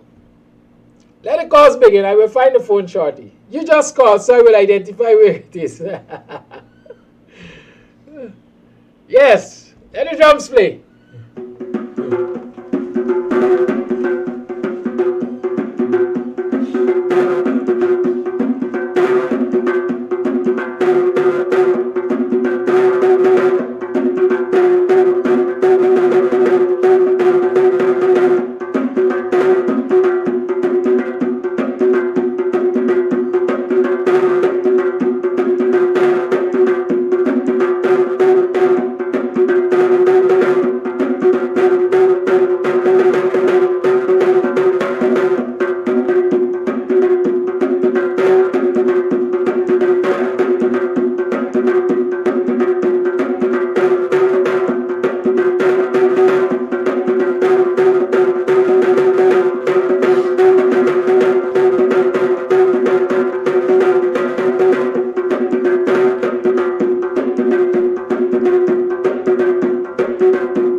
Waiting for me to find the phone before you start the call. I have the phone. Listen, technology is sweet, eh? One of the things I've started doing, because I'm always working, as you know. Well, those who know, I'm always working. My hands are always occupied, you know. And so I started using a wireless headset. And that causes me sometimes, the phone is at the back, I'm in front and so on. And so sometimes when I really need a phone, I have to be asking, where is the phone? I don't know where it is.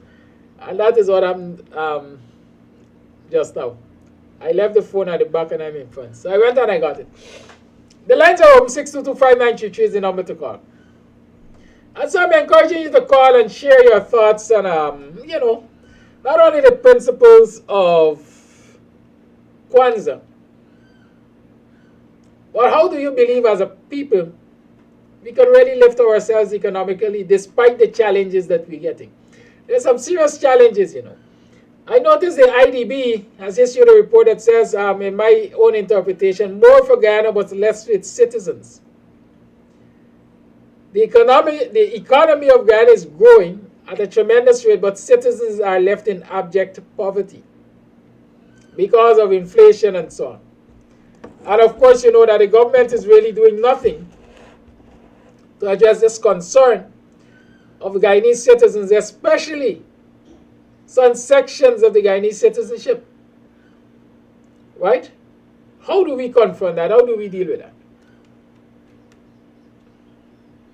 That's the question. How do we deal with it? So you can share some recommendations here this morning. How do we deal with the runaway inflation and starvation wages and the discriminatory distribution of economic resources by this administration? Right? Let's talk. The lines are open. Everybody waiting to see who can call first?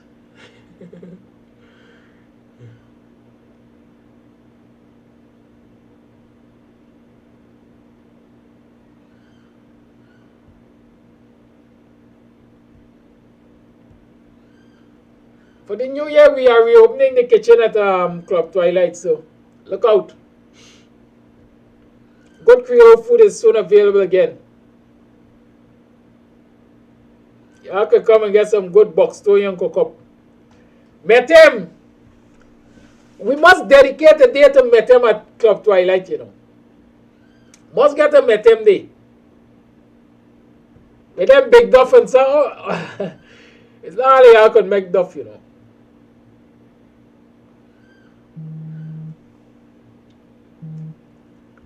Call A Live, good morning. It's not everybody could enjoy a good duff because it's not everybody could make it. Yes, caller. You're live. Yes, good morning to the entire viewing population there. Oh, yesterday I was late because yesterday I had to go to work. And certain things that you brought out, I think you spoke about Kwanzaa. Now I am now learning about Kwanzaa.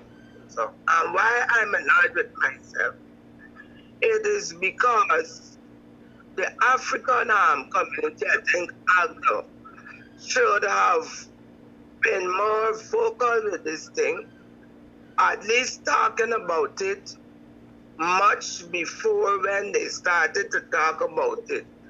That giving people the insight, and I would have celebrated Kwanzaa.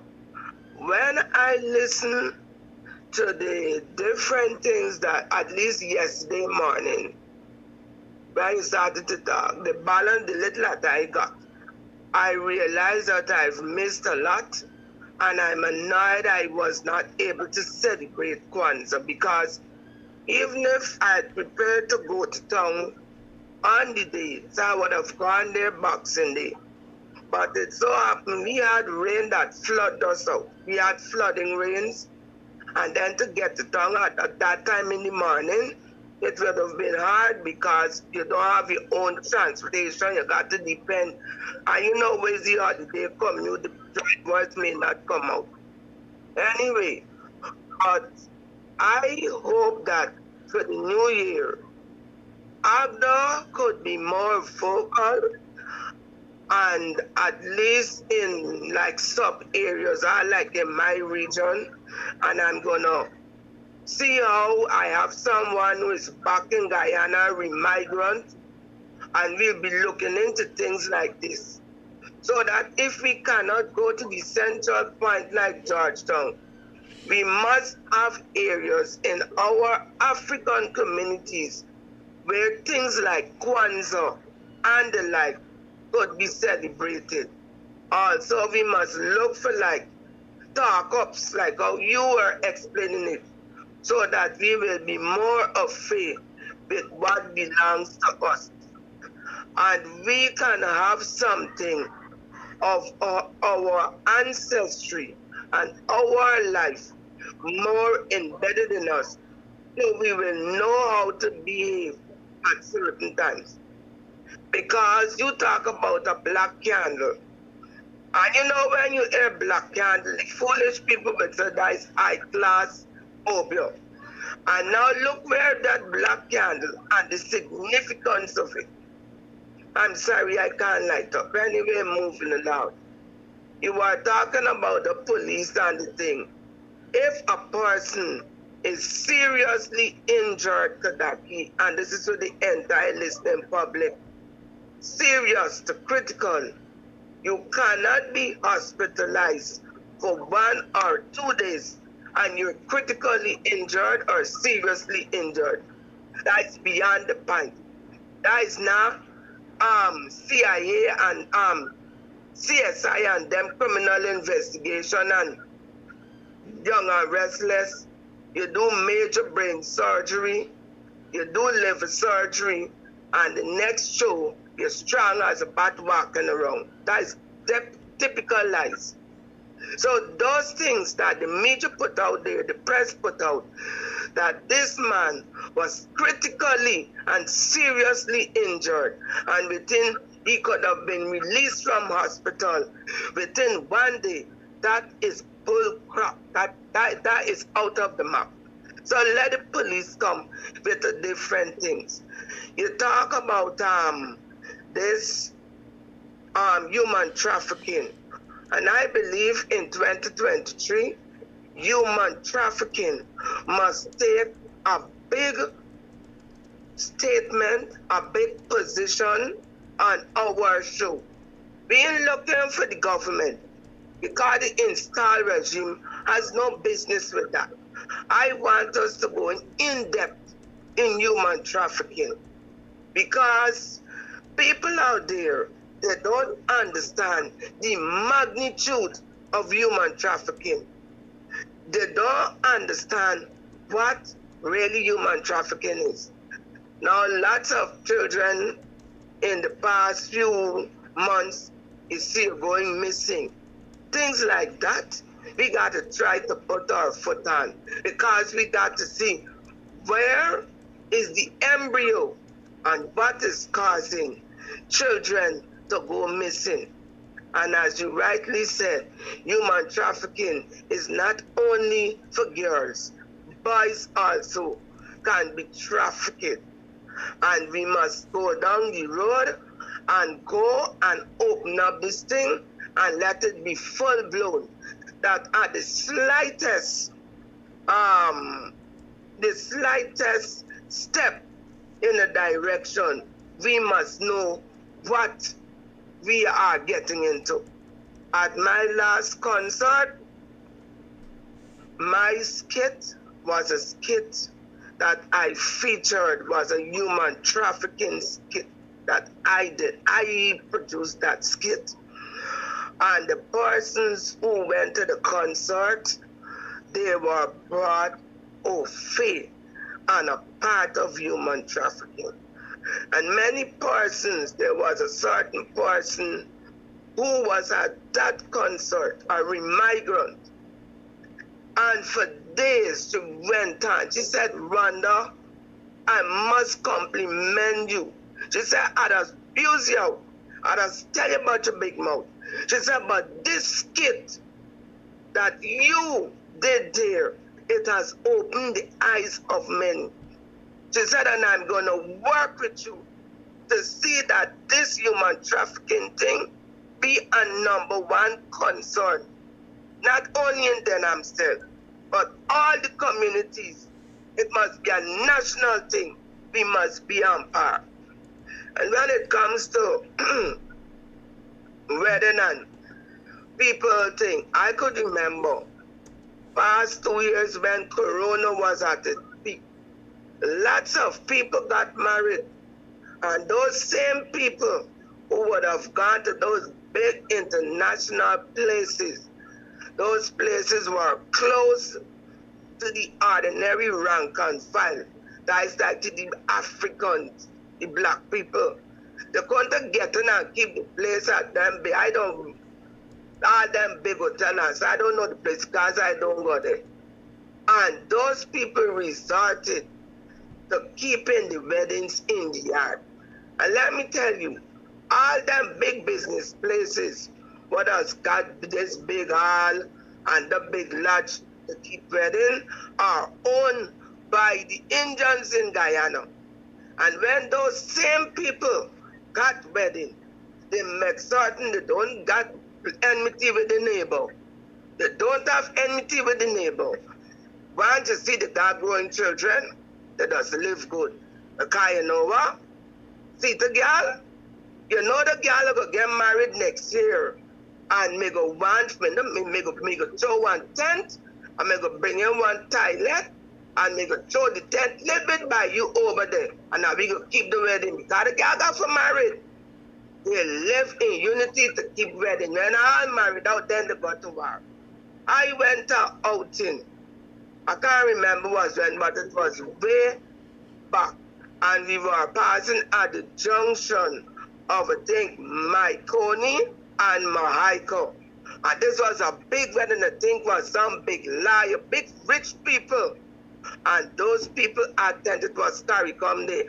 And those people had a big erroneous tent all over the neighbor place, their place blam, and was party for so. They got this man on the West Bank, named Amral, with a sell car parts and so. He had a daughter that married. Amral could have got to the biggest hotel. He kept it in his yard. But black people don't got money. They take the biggest hall. And as you rightly said, the money what they take to pay in the hall for to buy food. And when you see the wedding done, wedding is a thing, needs the blessings. And you don't know what is being said when this body come to rent this place.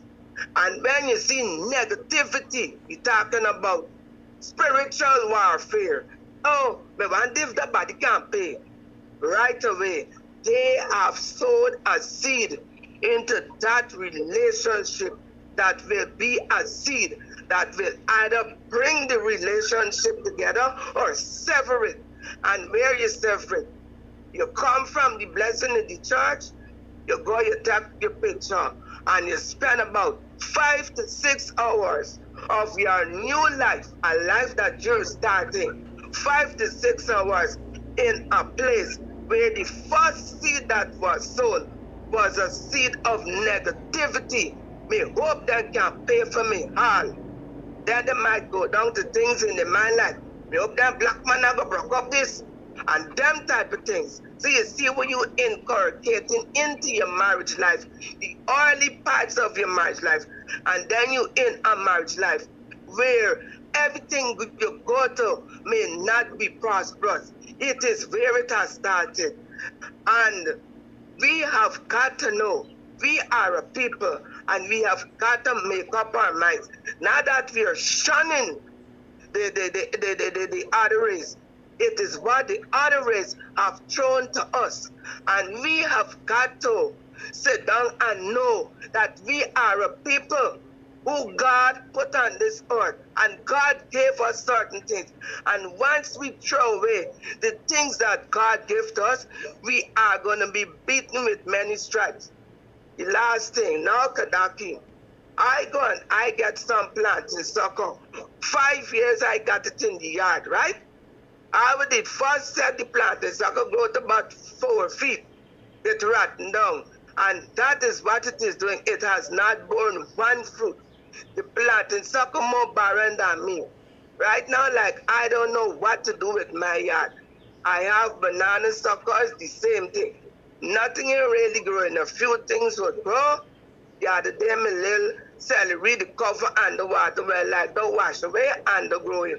But other things like planting and banana, like my yard cannot produce it, so I cannot produce that. And please give more insight on Kwanzaa so that God spare my life next year. I will be celebrating Kwanzaa, candles and everything. But You could also make Google your friend, you know. You could also make Google your friend and check Agda and so on. But hear me, another thing with suckers not growing in your yard or not producing. You know, they got these agricultural extension offices. You can contact NARI, you know. And somebody might be able to visit and you do a soil test and so you know what the problem is. Kadaki, listen yes. to me. We are not long. I had a big barren golden apple tree. And this golden apple tree started to die. We got a Nari place. I could spit at them. I just, less than 5 minutes, I'm at the office. I called and I went. And to date, they never came. Eventually, the golden apple tree died along with many other golden apple trees. They don't come at your place. So you're saying golden apple trees in the community were dying out or just in your yard? No, in the community, and I went to other villages who lost golden apple trees.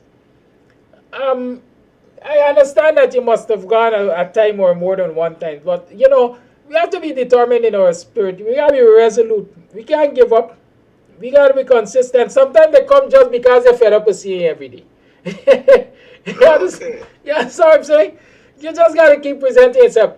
Because the reality, like I said, it is not every land is not suitable for every crop. And so it's usually good when you know what your land is suitable for. And so you maximize the use of that land with those kind of crops. Right? The other thing to look at, I mean, your golden apple tree, for example, was thriving and then it started to deteriorate and die. How did your environment change in terms of drainage and irrigation, in terms of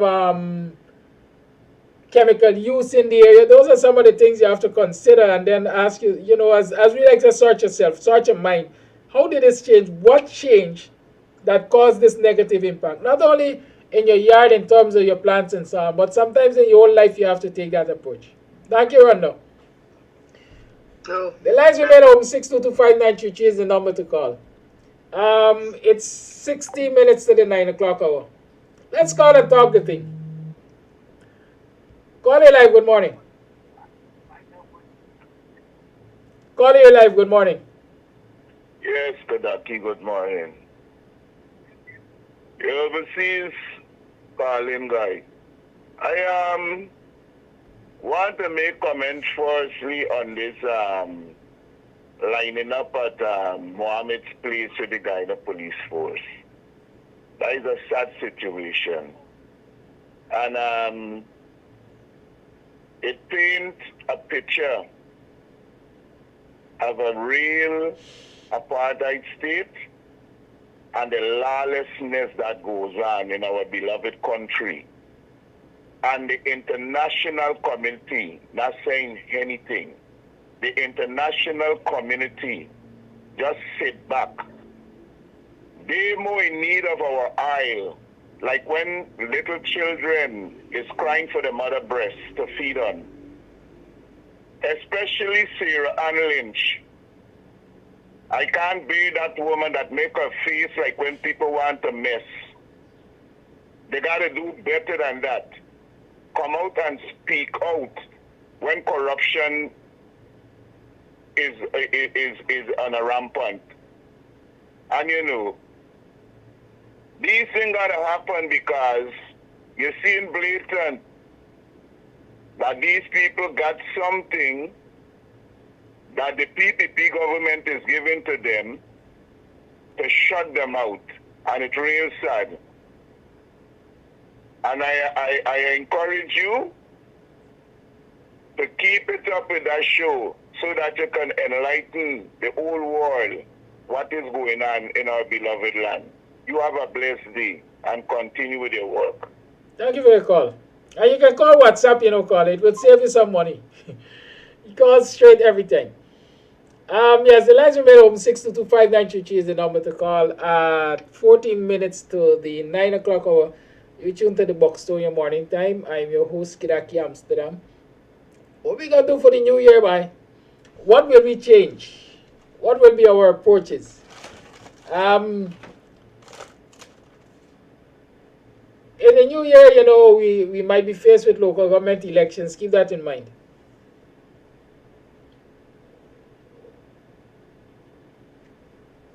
Right? There may be local government elections. You know that the nomination and submission of names and lists and all kinds of things had to be cancelled by GCOM because of that court case with Carol, what's her name? Carol Smith Joseph, I think that's her name, moving to the courts to challenge the preparation of the list of local government elections because it was not done in keeping with the Representation of the People's Act or the whatever election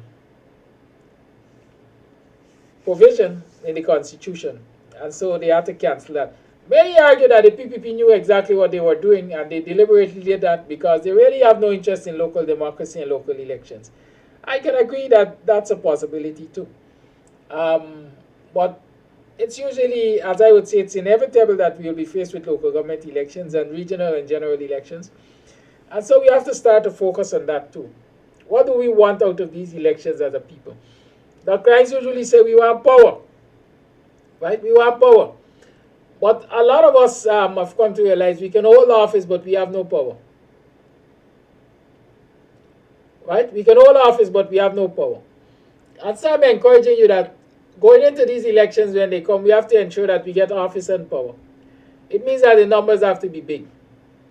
Big. Margins of victory have to be large. You want a one-seat majority and two-seat majority. You want to wipe out the whole parliament. Right? You must just see what they call a smattering of opposition elements to you in parliament. But at the same time, or at the local government offices, but at the same time, the citizens have to be prepared to hold their representatives accountable. You must be prepared to hold your representatives accountable. Nobody must go into the local offices and sit down. I'm a councillor. What are you doing for the people? When last you brought the people in your block to a public discourse as to what is affecting them and how it's impacting them and how you can change the situation for the better. Don't just be a counselor. You see the word there? Counselor. They got two types. Right? The CILL and the SEL. The SEL is the lawyer, right? Is it? And the CILL is those who sit around the horseshoe table and all around the place. Both of them must be made to do the work, man. People vote the SELL to office to represent them. And so while you give them and that is why I'm saying, give them the margins of victory so they have the authority to work, to function, and then hold them accountable. Lines are open 6225933. It's 10 minutes to the 9 o'clock hour. Remember, Lou's B&B is offering semi-furnished apartments on a daily basis at $6,000 a day. And so if you're looking for some place to stay, check out Lou's B&B. Of course, you can call me at 6225933 and get the link up. Right? Many of you are home for the holidays. Y'all can come and spend a day by we, man. Many of you are planning to come for the holidays. Let's update your cars so you see what the apartments look like. And you can decide if you will be comfortable enough in them, you know. And so instead of going and spend $100 a night at one of them downtown place, you can come and spend $30, $40 a night. Right? At Lou's B&B. You can be in good company and you feel like you're at home. Right? You don't have to shack up in some hotel room alone. If you come down to Lou's B&B, you're going to get company, man. At least somebody to sit down and gaff with. A bar is there, you can take a tux and so on.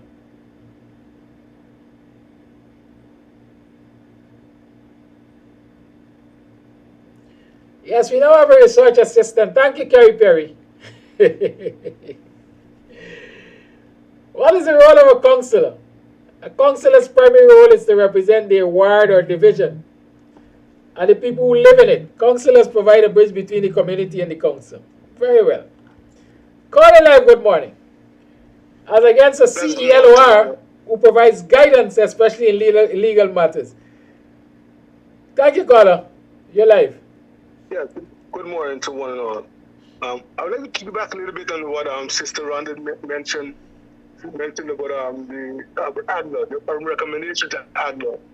I kind of support that because I think I've mentioned this before that about AGLA. The thing is that I think AGLA should be a little bit more active within the African communities, especially in Georgetown.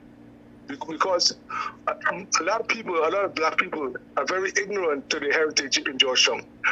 I used to be one of those people. I had to come abroad before I actually learned about my heritage.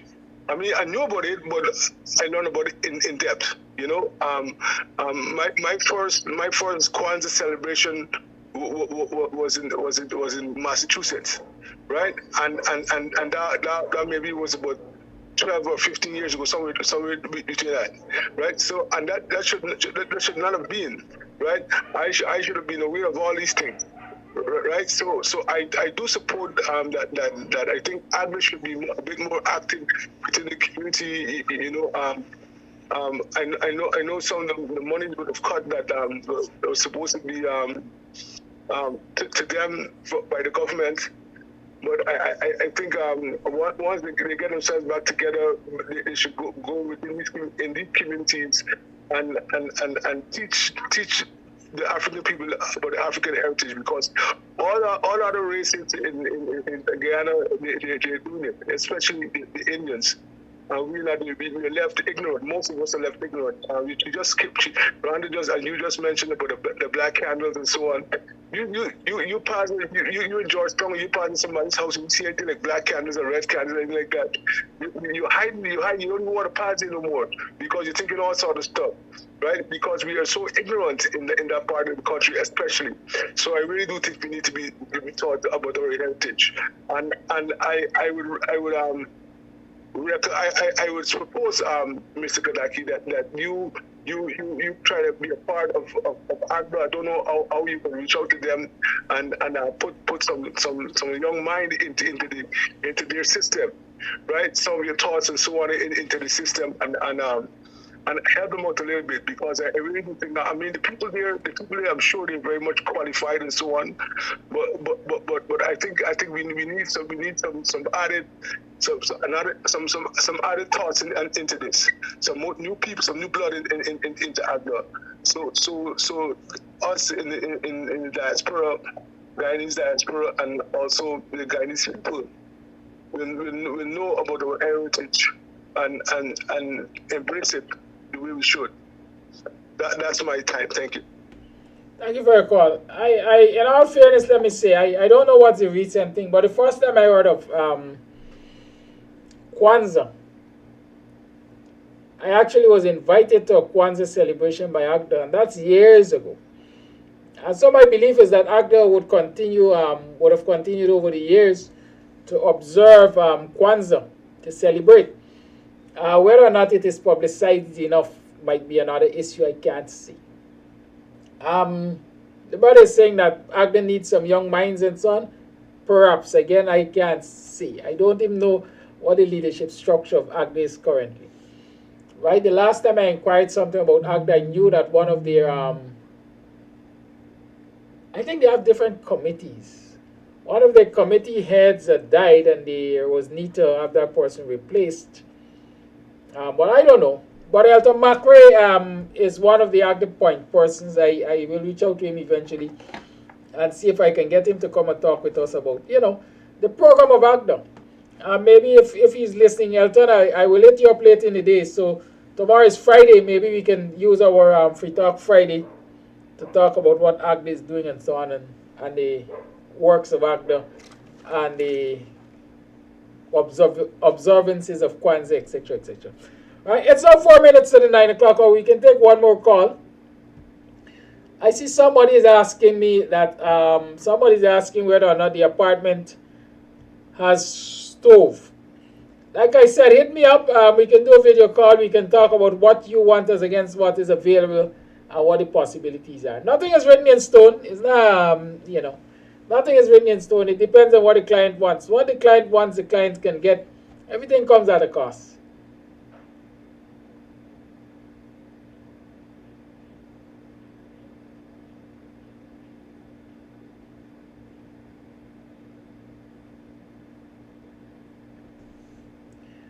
So one of my sources is telling me here that, well, yes, yesterday there was some kind of outreach from the Ministry of Housing at one of the, the military base or bases, because the government had promised soldiers, military and servicemen and women, house lots, right?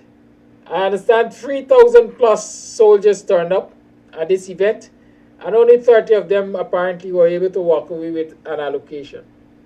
And so they're now peeved, saying that they were used for photo ops by the government, and, they're disgruntled. I encourage the Ali government, man, continue to make the soldiers disgruntled and disappointed and uncomfortable and all of that, because they are your enablers. So you continue to make them uneasy, man. Get them just what they deserve. 3,000 of them turn up for 3,000 turn up for 30 house lots. That's what? 100? A 1% or something like that? I don't know. Y'all could calculate it for me. But I don't know. I would have turned up to get a house lot too, because it's my entitlement. Right? Drew Young got it already, 1%. Right? I would have turned up, man. I would have turned up too. I certainly would have turned up. And if I didn't get, I would have allowed too. So the people doing the right thing. But you must also know that when you go to these events organized by the government, that you must leave room for disappointment. There must always be room for disappointment. Good? And you see, part of the problem I have with this society and the way people allow themselves to be manipulated is that there must be established standards and procedures in a country for people to acquire things. Why is it that you always got to go and grovel in front of some blasted camera?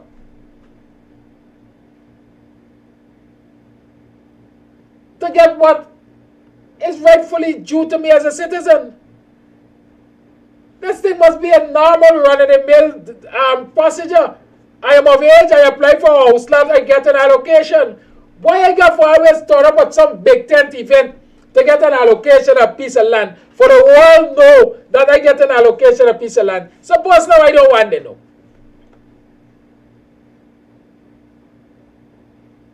Why you gotta always go and shake some minister's hand to collect a title that I am paying my money for? And I'm entitled to as a citizen. People gotta stand up against this nonsense. We turn up and then we gotta complain. Damn! We turn up when people are ordering us around like little children and fools.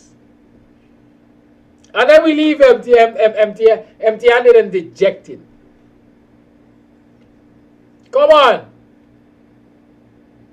Are we that? Everything is a masquerade in this country?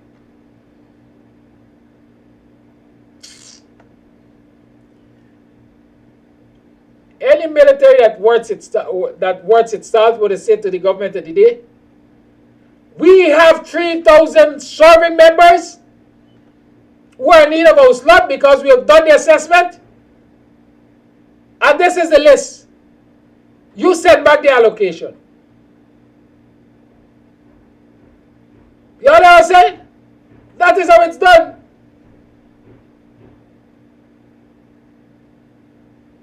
We are going to give a slot to military serving members? Okay. Base command is going to prepare a list and submit it to the ministry. The ministry will do the allocation and send it back to us. Our soldiers are not going to stand in any line. Our soldiers are not going to be on any big tent for photographic opportunities. But no, you got some spineless people leading the military. You got some spineless people in all parts of this society. You can't stand y'all. Y'all forgive me, but I can't take spinelessness and spineless people. It's a minute past the 9 o'clock hour. Y'all have a good day. I'm going to see y'all tomorrow. Free Talk Friday. I saw a missed call. If this person call back, I'm going to answer right now. But if they ain't call back, this is good enough. We can talk tomorrow. Big up yourself, man. Stay easy. Soldiers, I feel your pain, but sometimes you are into the pain too. You are to your own damn pain. Sometimes we are our own worst enemies. There's no word of thing. But wrong set of people they play with. They play with the damn right set of people. Because they set of people in that spine. Oh my God. Anyhow. I don't know how I can build an organization that is supposed to be the most powerful in the country. By military might. And got people treating me anyhow. Right? That's all I would say. Caller, you're the lucky one. Final call. Morning, Mr. Islam. I'm listening to your program and I've been listening to you and everything that you're saying, you are on point. But I'm going to tell you something now. Go out tomorrow night. Go in the streets. Go in front of the bank at the ATM machine. See who are the persons that are making the withdrawal. Go in front of the bars. See who are the consumers. You understand? And then we can do. We will never learn. We are not supporting each other. We're not grouping up, and we're not. We are the greatest consumer in the world. We're not thinking. We're not planning on saving our money. We're not grouping up. We're not doing any. So when you see the Indians, they are making it in life because they know. They know exactly what they're doing. We want to spend everything that we own. I know of some people that some friends sold their parents' land just to buy a car. Are you crazy? So not until we get to the point where we can start to save and become producers instead of consumers, we will always be the same. That's my take. Thank you. One word or two, value systems. Goodbye.